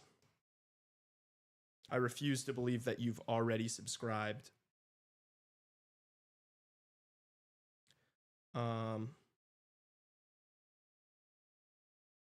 I always try and guess which team is Lee's so I can vote that one. Thank you, Holt. Simp. I'm winning clearly means I have the most puck knowledge on CHR and Lee is last, so I want that 24-hour Lee stream. Sorry, I try not to vote for Lee. Fuck you. Forgot a word there. That was an important word, you asshole. Raven and Tim catching a stray with your tone there. I mean.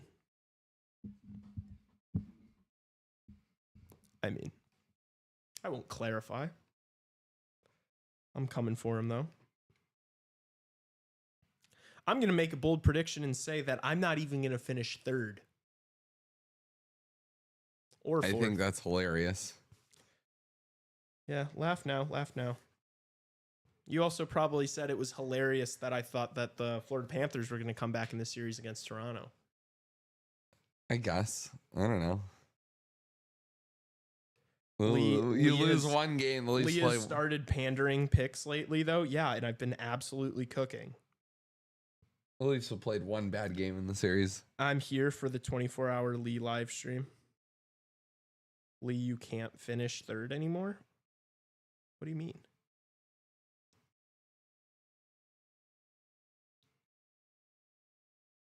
What do you mean I can't finish third anymore?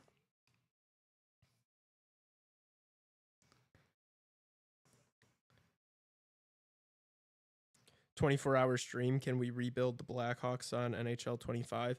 Yeah, it's probably going to be a lot of Xbox, to be honest with you, if it's me at least. I don't know if I'm going to play Chell the whole time because I might just go crazy playing fucking Chell for 12 hours, but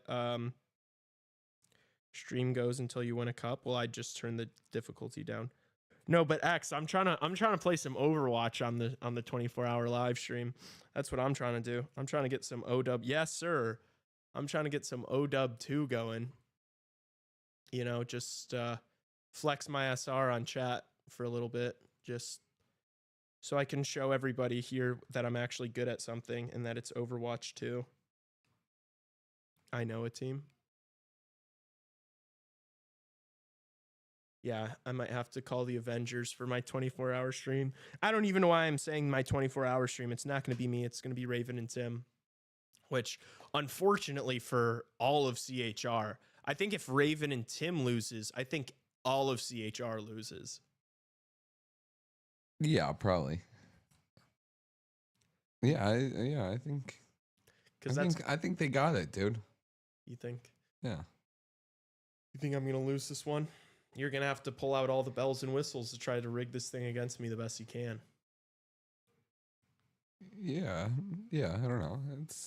It's voting. I don't know. I just think you're in one. Really? Yeah, dude. I think you're refusing to acknowledge the ladder that I've been climbing over the past couple weeks. From fourth all the way to Lee, let me on the stream hole. I'll get you in there at some point. I'll give you a call. Play some games with you or something. What would a Raven and Tim stream even be? Probably similar to what mine would be. Just like hanging out, talking to chat, playing games, watching something. Also, we wouldn't be able to do it for the draft. I was thinking about that too. The second day of the draft, isn't the draft in July? The draft is in June, brother. Oh, never mind. With all those NCAA kids. With all the NCAA first years, one and dones. Yeah. The 400 kids. What's in July? What are we doing early July? Free agency is July 1. Free agency is July. I'm not a schedule guy, bro. You know this. Stop fucking giving me. Don't act surprised by these questions. Yeah, so we're going to cover the second day of the draft. That's our plan for the 24-hour stream. Which, like, are we going to, Raven and Tim covering the draft? I don't know. And the hockey season starts back up in October if you didn't know. I knew that. Oh, okay. I did know that. I'm not good. I'm a little dyslexic with like months and dates and like numbers. Like I can't remember. Like you can tell me a date like 3 times and I'll be like, got it. And then I'll not have it and I'll forget it. Sassy Tassos, yeah.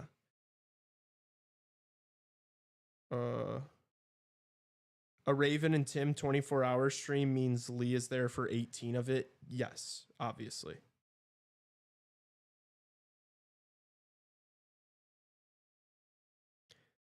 Obviously. Obvi. All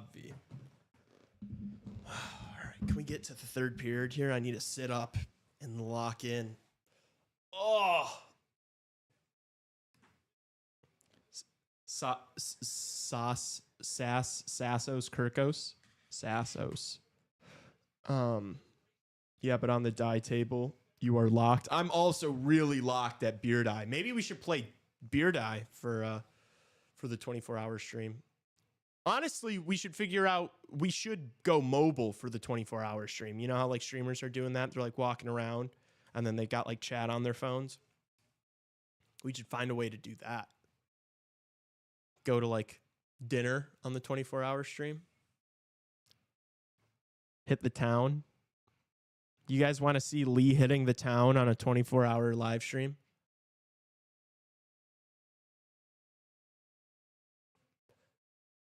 All right, we're back underway in the third. Winnipeg need a goal. Did I just see that? Winnipeg's plus 330. Take me on a live stream date. Can you challenge fans? I want some die action. Go to Kelly's. Blind date with subs.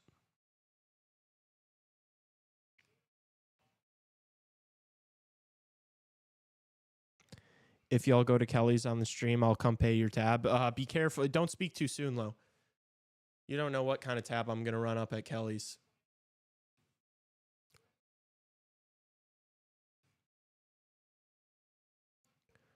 I'm just going to be saying, hey, pitcher of Coors. Just keep them loaded. Keep them locked and loaded. I don't even need a cup. I'll go straight from the pitcher. 100 CHR versus 1 Gorilla.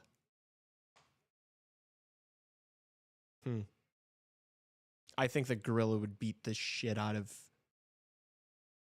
100 of us. If you duplicated everybody that works on CHR, I think we would get thrashed by a Gorilla.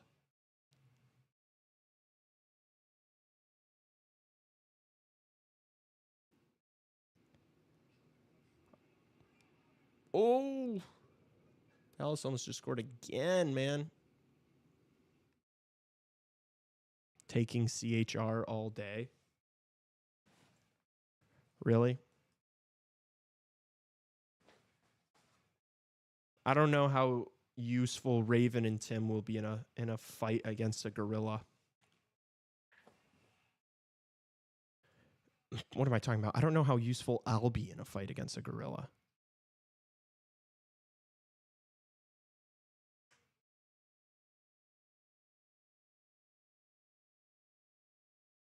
Bait. True. Someone's got to get eaten. Oh my gosh, that rant and deflection just went over. I think he actually got a piece of the crossbar on that. He's so nasty net front. Oh my gosh, what a tip, dude. That was going like 5 feet wide. He's so good. My money as a young sports gambler would be on the Gorilla. For all you young sports gamblers, if you are ever in a position to wager money on 100 CHR members versus 1 Gorilla, bet on the Gorilla.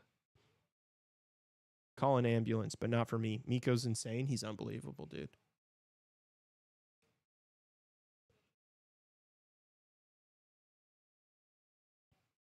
Does he have a point on either of the Granlund goals?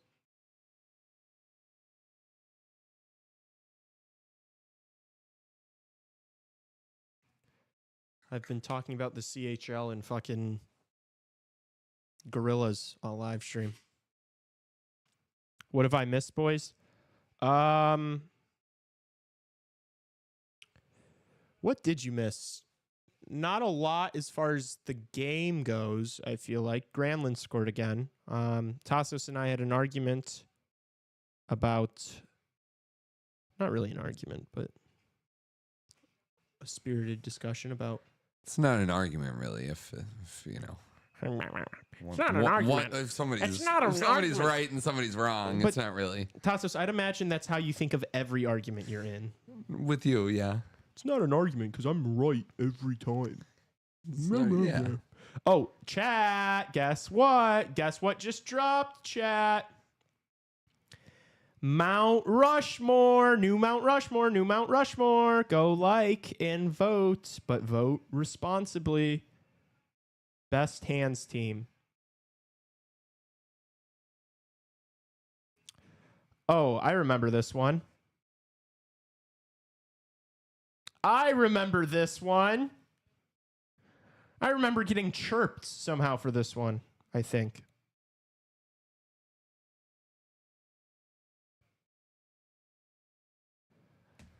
Oh, chat. Will Lee win again? Probably, because he's on a heater. Best hands team. This was a fun one, too. Bow, bow, bow, bow, bow, bow, bow, bow.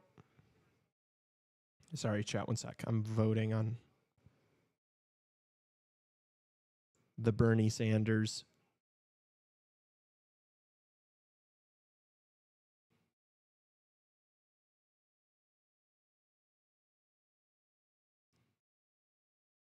Okay, so it's a 4-minute double minor.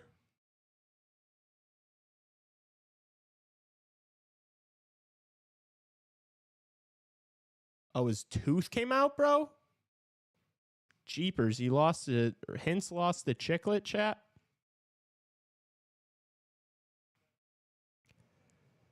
Oh, man. Yeah. It's always sucks when these come out on stream and I just have to bite my tongue and not give away anything.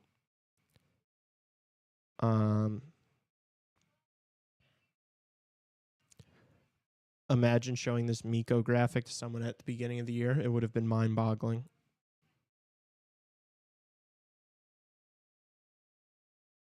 Wow. Distract and pleasure, he says. Shocking. Which team are you? You're not getting me that easy, bro.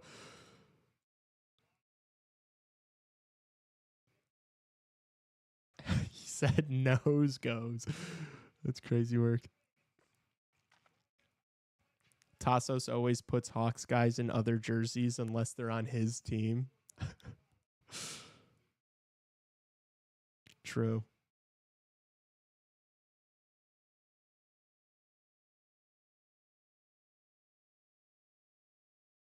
That's so funny.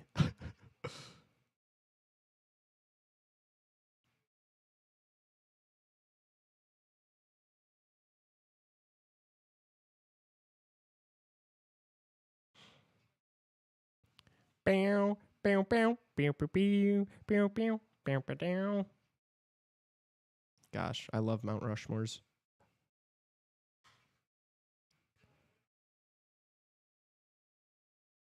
Justin, I would delete that. Gives it away.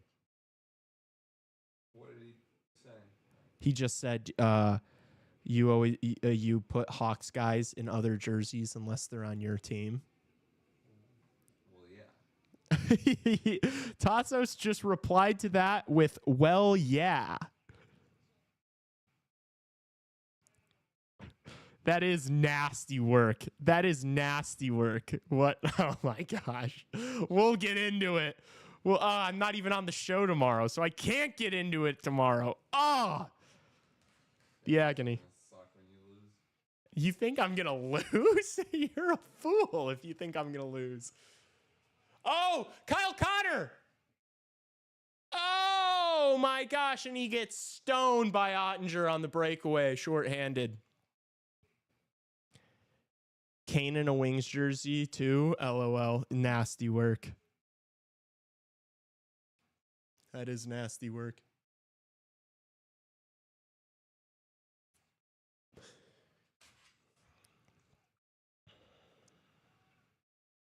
Yeah, damn. I'm gonna have to watch the app tomorrow and watch that Mount Rushmore back because I remember getting chirped for my picks. I would love to hear what the live chat thinks.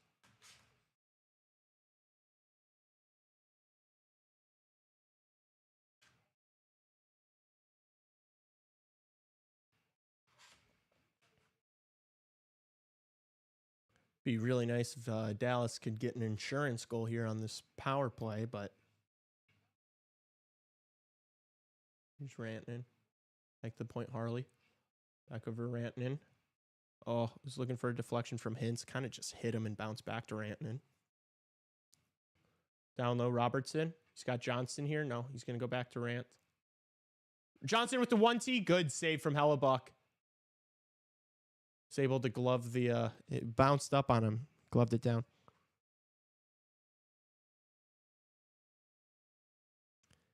Is Tassos going to be finally on camera tomorrow? Yeah! You guys get to see what if you guys he comes on camera for the first time tomorrow and his face is just like half of it's gone. And you guys have been demanding Tassos cams all this time when in reality he was just trying to hide his face that got ripped off by a gorilla because he was the first one in the CHR group to attack the gorilla. Would you feel bad? I bet you would. It makes you think. Just kidding. All right, 30 seconds left on this Dallas power play. Then I have a feeling it's going to be an onslaught from Winnipeg. Ooh. Duchesne not able to make anything happen there. Gosh, this second unit for Dallas is literally a first unit.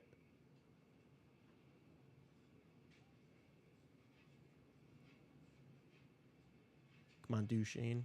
Rip one. Oh, it hit the pipe. Granlund scores the hat trick. Oh my gosh, he's a dog. Off the 1T. What a fucking ripper. That was a rocket. What a beast. Granlund with the hat trick. John's boy, Granlund legacy game. Let's go, John. Let's go. Xavier, John bet on Granlund to be the first goal scorer tonight, and he hit at plus 3,000.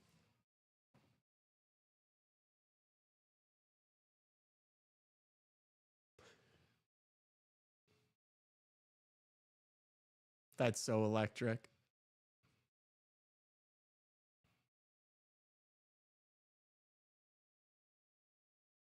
Dallas Stars.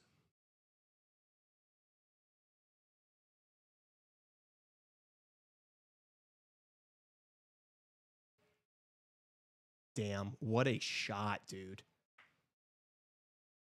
What a shot. He was on one tonight, chat.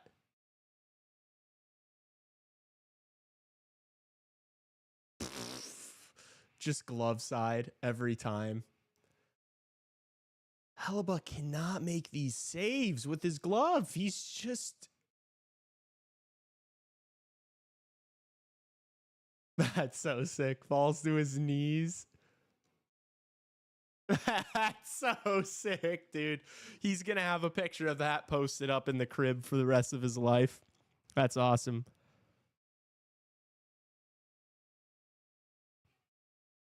All the goals were nasty. Dude, literally every single one of them was a sick goal. That Selly's electric, dude. He's going to have that shot in his house forever. Such a sick Selly. Such a sick goal. Granlund got Helly on a leash.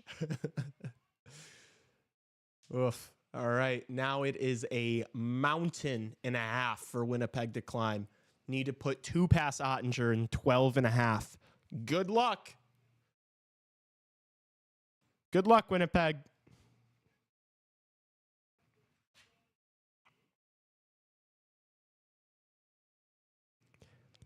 Like 2 or 3 feet away from the old Danny Heatley Rockstar Zone.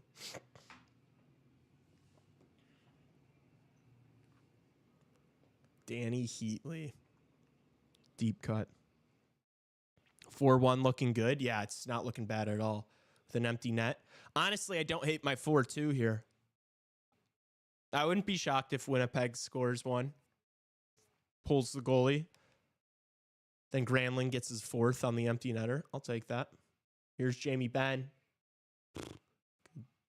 Hit Hellebuck in the chest.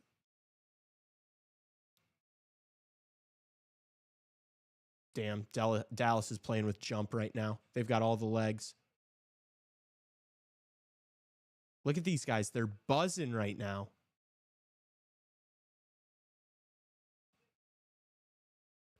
This Dallas fourth line of Ben, Dodonov, and Steele.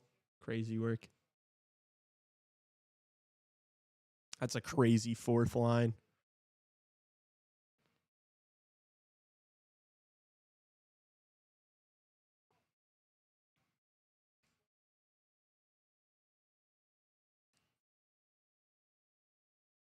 I kind of love watching the Stars team. They're pretty electric, Holt. They're pretty electric. I would rather them get to the finals than pretty much any of the other teams in the West outside of Edmonton. I think them versus Edmonton would be a really, really, really exciting Western Conference final. I think that would be a really fun series.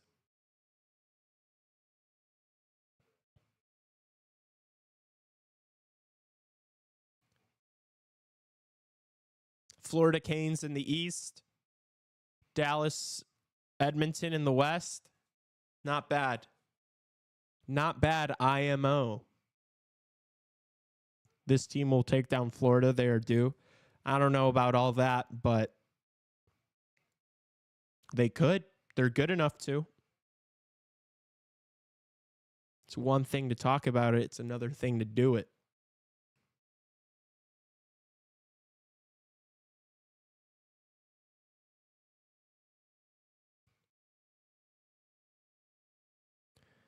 And Florida's still got to get through this Toronto team. It's a big game tomorrow.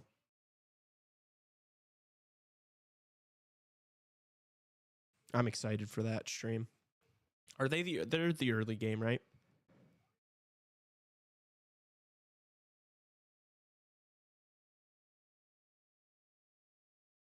It's me and you tomorrow night, right, Tassos? That'll be fun.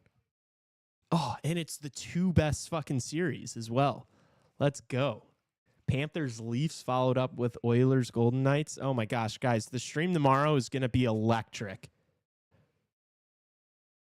If you're not present tomorrow, I'm giving you a detention. Every single one of you is getting a detention. You better be here early and often. You better be here at 6 right when we go live to say present during my roll call. And then you better be here for 7 hours straight. It's can't miss tomorrow. It's can't miss puck and it's can't miss CHR. I'm so excited for the Panthers Leaf beef. I am too. That game's going to be bonkers. I think both teams are going to be flying. Both teams are going to be playing pissed off a little bit, I think. And yeah, I wouldn't be surprised if we see some Panthers players taking some runs at some guys. Oh, that was a dangerous one. What a save from Ottinger. Puck's still loose. Shen keeps it in the zone for Winnipeg. Morrissey lets one fly. Ottinger makes that save. Dallas clears the zone now. Wow. Wow, wow, wow. Dallas getting the job done defensively. Oh. I follow, try to make a move around Bichelle.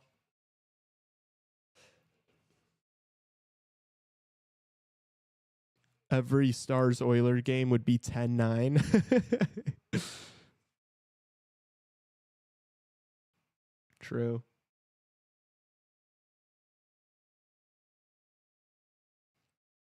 You're going to Monteverde and Avec. So sorry. That'll be fun. Did anyone order the Biz Idiot t-shirts?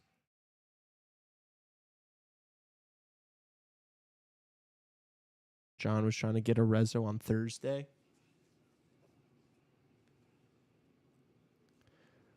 You guys all blowing up my spot? Imagine a Jets Oilers series. I do not care. I would so much rather have a Dallas Oilers series than a Jets Oilers series. This Dallas team is so much better than I get that it's like the Canadian matchup, but I want to see the best hockey.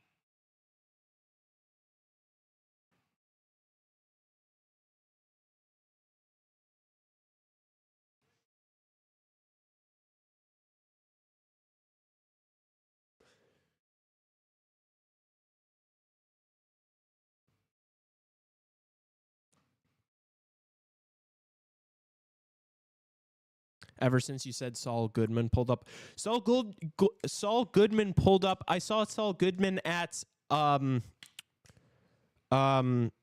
my gosh.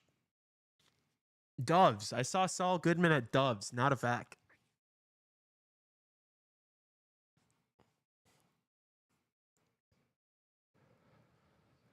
Jets Oilers for the goals. It would be oh, I see. Yeah, but the Jets can't really score on the road. The Jets can't really score on the road. The games in Winnipeg would be like 15-14. Sunderland buzzer beater at 122. It went to extra time.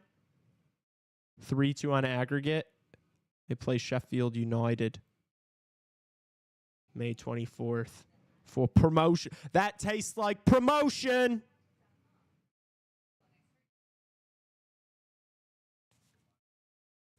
It's electric, Andy. Sheffield United. Just going to make it to the Prem and get relegated in one season. But, hey, you still made it to the Prem. A Hellebuck dismantling in the Western Conference Final would be hilarious. I don't want to see it. I'm not preying on Hellebuck's downfall. He is Team USA's goalie. Well, it might be Ottinger now, but it might be Ottinger now, Chad. But I'm not preying on the downfall of Connor Hellebuck. I want Connor Hellebuck to succeed. Otter's better. Otter's better. It's Otter all the way. Otter is USA. Damn. Sunderland and Newcastle only 12 miles apart. So those are the ops then. Is Sunderland and Newcastle a storied rivalry?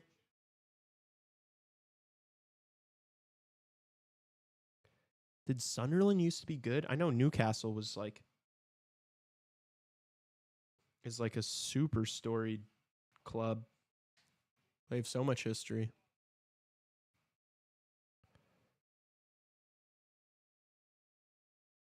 Those lights get too bright for Helly.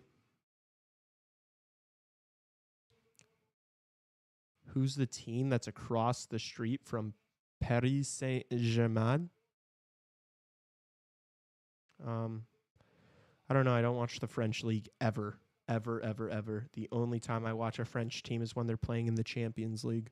So that's a question for Andy. FIFA 25 stream would be electric. Be down to rip some FIFA. I might just start. I might stream games in the summer, like on Twitch or some shit.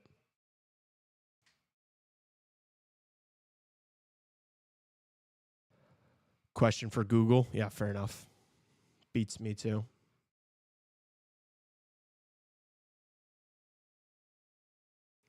Beats the piss out of me.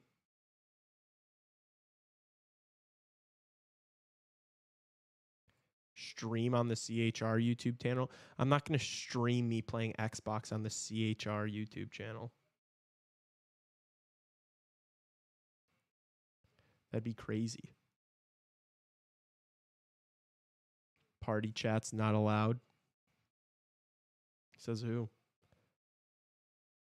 What if I want the boys being naughty? I'm just kidding. I don't want that. Be bad.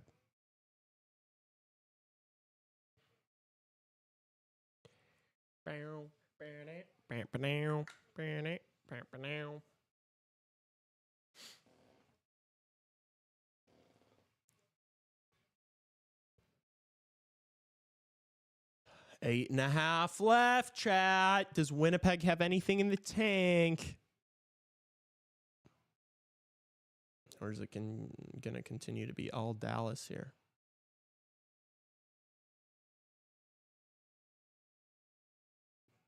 Kyle Connor a little too eager to leave the zone there. Whoa. Shen wipes out, blows a tire.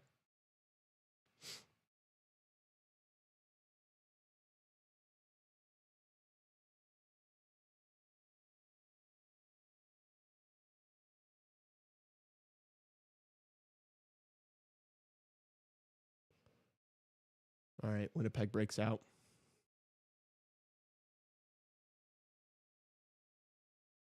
I feel a Scheifele goal coming, chat. I sense it.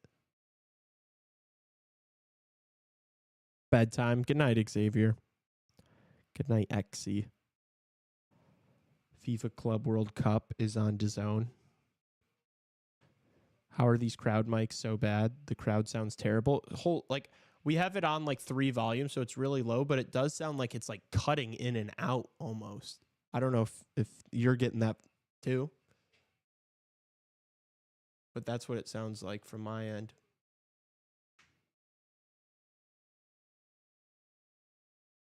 Dallas clears. I think they're going to be happy doing this for the final 7 minutes of the game. Just dumping the puck out, regrouping, setting up defensively, not giving Winnipeg any freebies.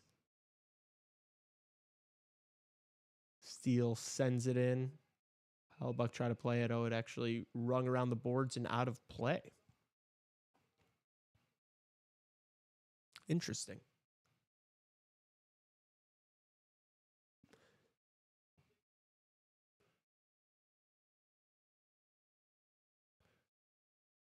Oh, what a big save from Ottinger, man.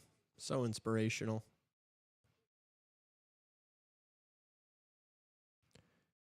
Truly inspirational.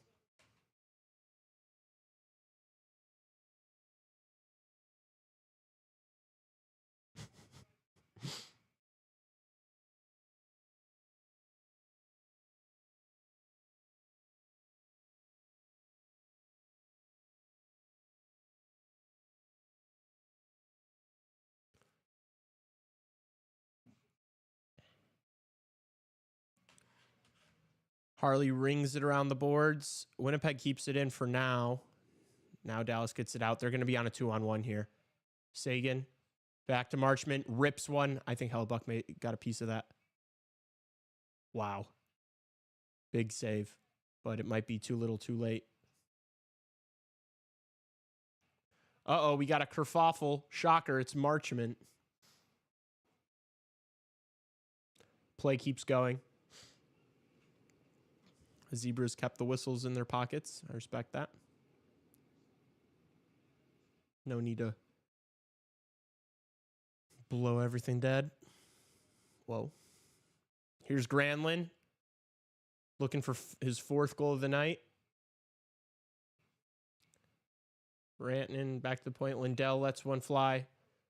Hellbuck gloves. 5:50 left in the 3rd.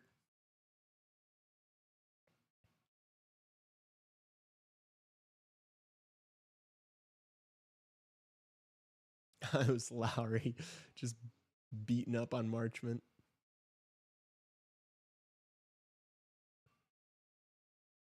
It's funny. Oh, yeah. How's everyone feeling? How's everyone doing?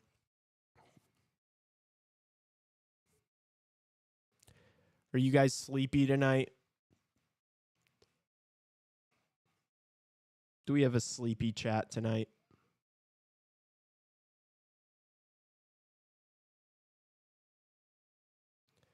Is tomorrow must win for the Leafs? Yeah. I would say so.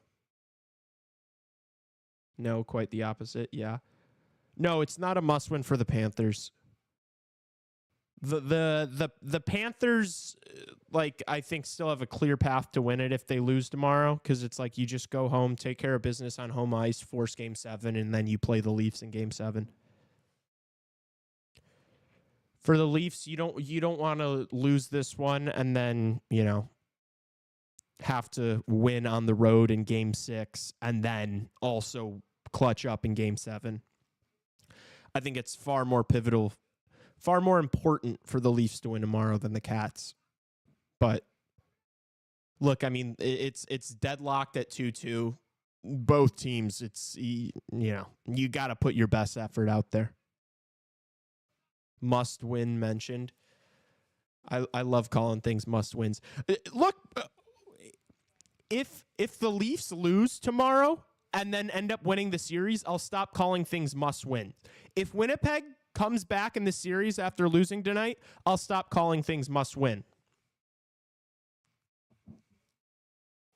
Like until I'm wrong about one of these things, I'm going to keep referring to these important games as must wins in these specific spots.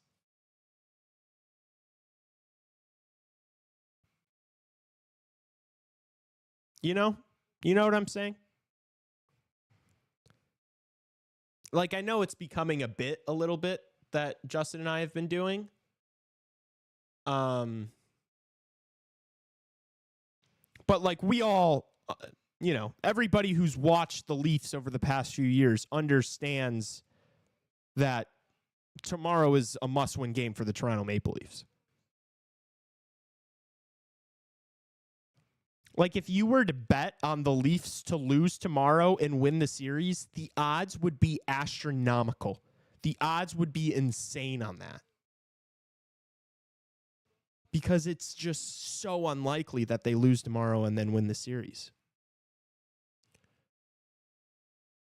Whereas, like, like if Florida loses tomorrow, I bet their odds to win the series is probably only like plus 150. Which is like, yeah, you're a dog, but you're not a massive underdog. Whereas, like, I think I told you guys this after Game 4.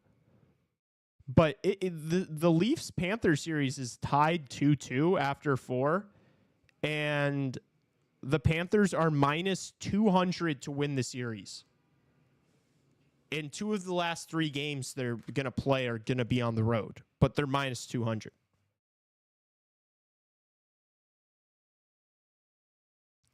We're just in the time of year where a lot of games are must-wins. Well, no, but like not everything, like normally Game 4s are not referred to as must-wins. Like normal people would not consider this game a must-win necessarily for Winnipeg, but it is. It is a must-win. When you zoom out on a series,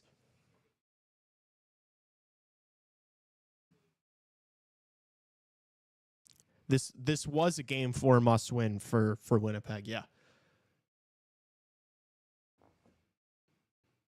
Like, what do you think the odds are for Winnipeg to win the series right now? Like, I bet they're like plus 400. Oh my gosh. Winnipeg to win the series, chat, is plus 700. It was a must-win.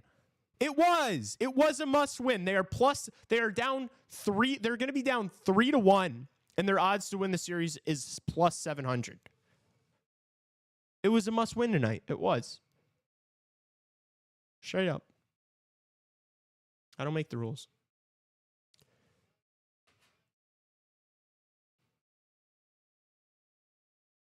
What's Vegas? See, so Vegas is also down 3-1. Their odds to win the series are plus 550. So, not great. But like this was more important for Winnipeg to win. Like Vegas has a better chance of coming back against the Oilers, honestly, I think, than Winnipeg does against the Stars here.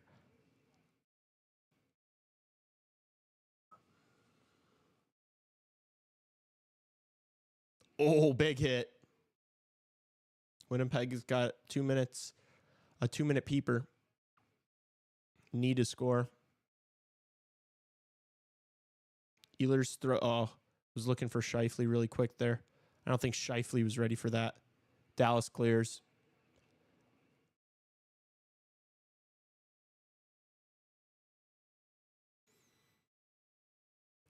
A must win. You know, this Mount Rushmore is a league Rossman must win. I'll tell you that much. I know that for certain. It's a gotta have it. It's a can't lose. It's all the above.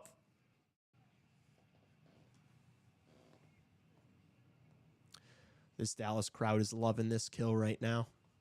They're loving it.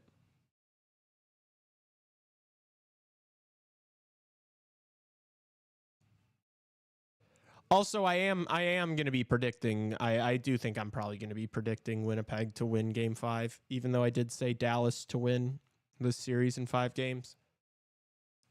I guess I should have thought about that a little more critically and realized that Winnipeg will probably win a game at home with their back against the wall. I don't know. We'll see. I'll see what the sportsbook has the odds listed for Game 5. Then I'll make my assessment on the show. This power play has been awful. Yeah, it's not been nearly as good as it was during the regular season. The Winnipeg Jets as a whole, everywhere, they've not been as good, and specifically on the road, man. I mean, just one goal on the road is not good enough.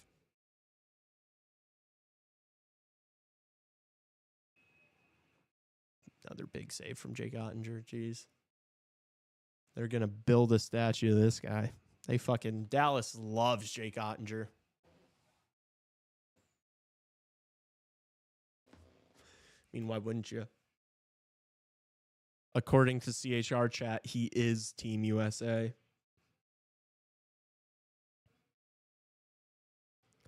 Not with Swiss cheese Hellion net. It is a very poor concoction of having Hellebuck not playing well and then the power play that you've also relied heavily on not clicking either. It's like the two things that they leaned on to win the President's Trophy just going straight into the trash can in the playoffs. Not great.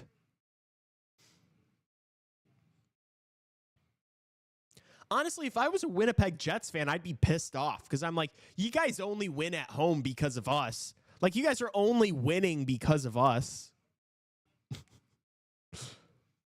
You know? Swiss cheese Helly is so funny. Ottinger is straight fucking provolone back there. He ain't got any holes.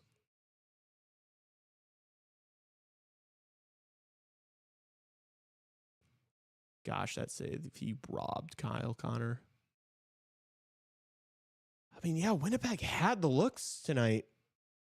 Ottinger just stood on his fucking head, man.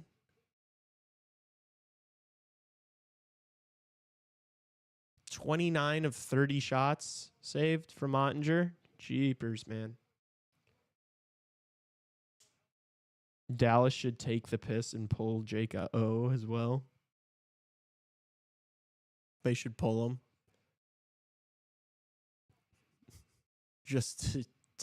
That would be so disrespectful for no reason. Like, oh my gosh, he gloved it.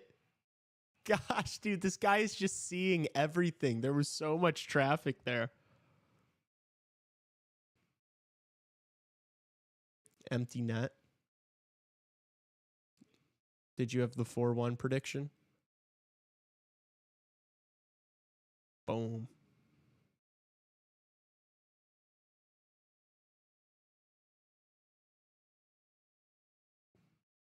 .230 left. Empty net. Who's gonna get their cookie? Who's gonna get the cookie, chat?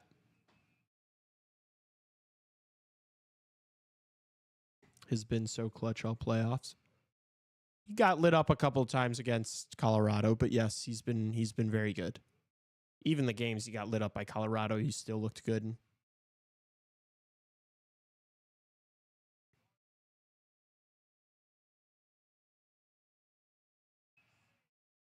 Another one. Jeez, dude. They're just giving Ottinger a fucking curtain call tonight, huh? They're just going to keep giving him these muffins for the crowd to just, oh. Hopefully, Mikko. You're praying on a Mikko cookie here for the empty netter. wouldn't be the most stunning thing ever. I feel like we're getting Instagram followers. Maybe a couple horns could be cool. If we're feeling that sort of vibe. Let's go. Whoop, whoop, whoop, whoop. Granlund for his 4th goal? Give it to him. I want him to get his 4th. Rantanen does have a point tonight. Okay. Good to know. Good to know.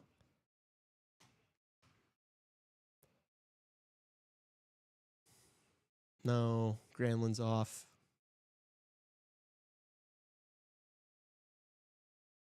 Dallas clears again.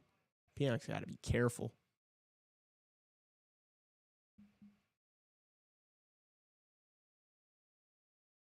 They're chanting USA. Uh-oh. The Canadian fans on Twitter are going to get upset.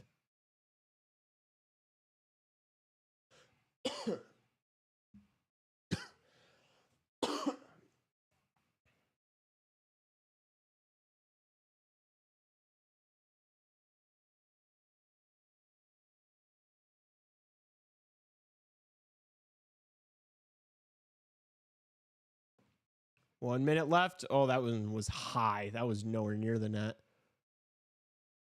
That was a get down, Mr. President shot.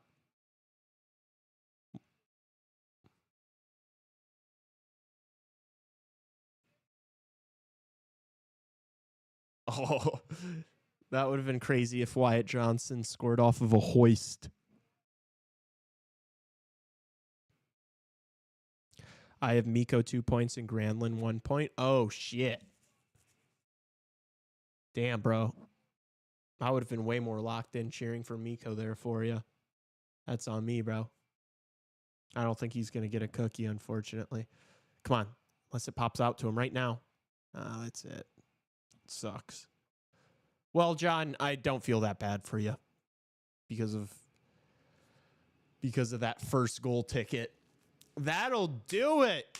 The Dallas Stars win Game 4 and take a commanding 3-1 lead on this series.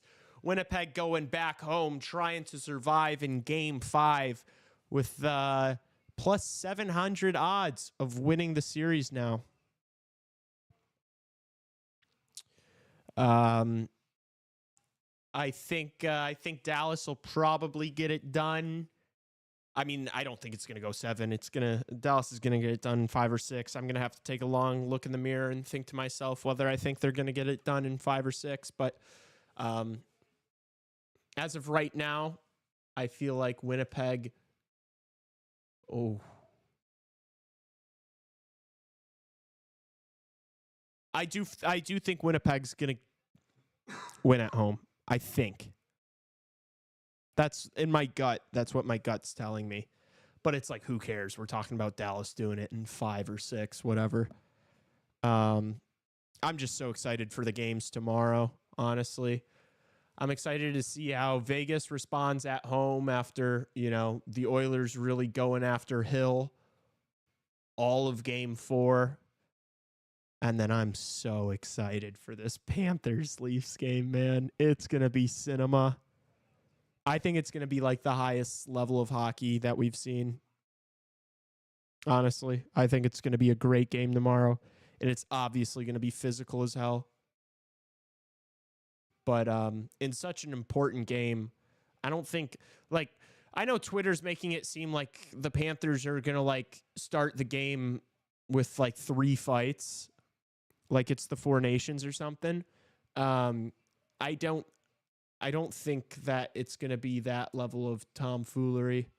I think both these teams are going to be trying to be as responsible as possible and not take dumb penalties because you saw how bad it costed Toronto in Game 4. So, yeah, I'm excited for that one. Thank you guys so much for coming and hanging out tonight. I appreciate you. I hope you enjoyed the stream. Regularly scheduled program tomorrow morning. I will not be there. It will be Mr. Tassos.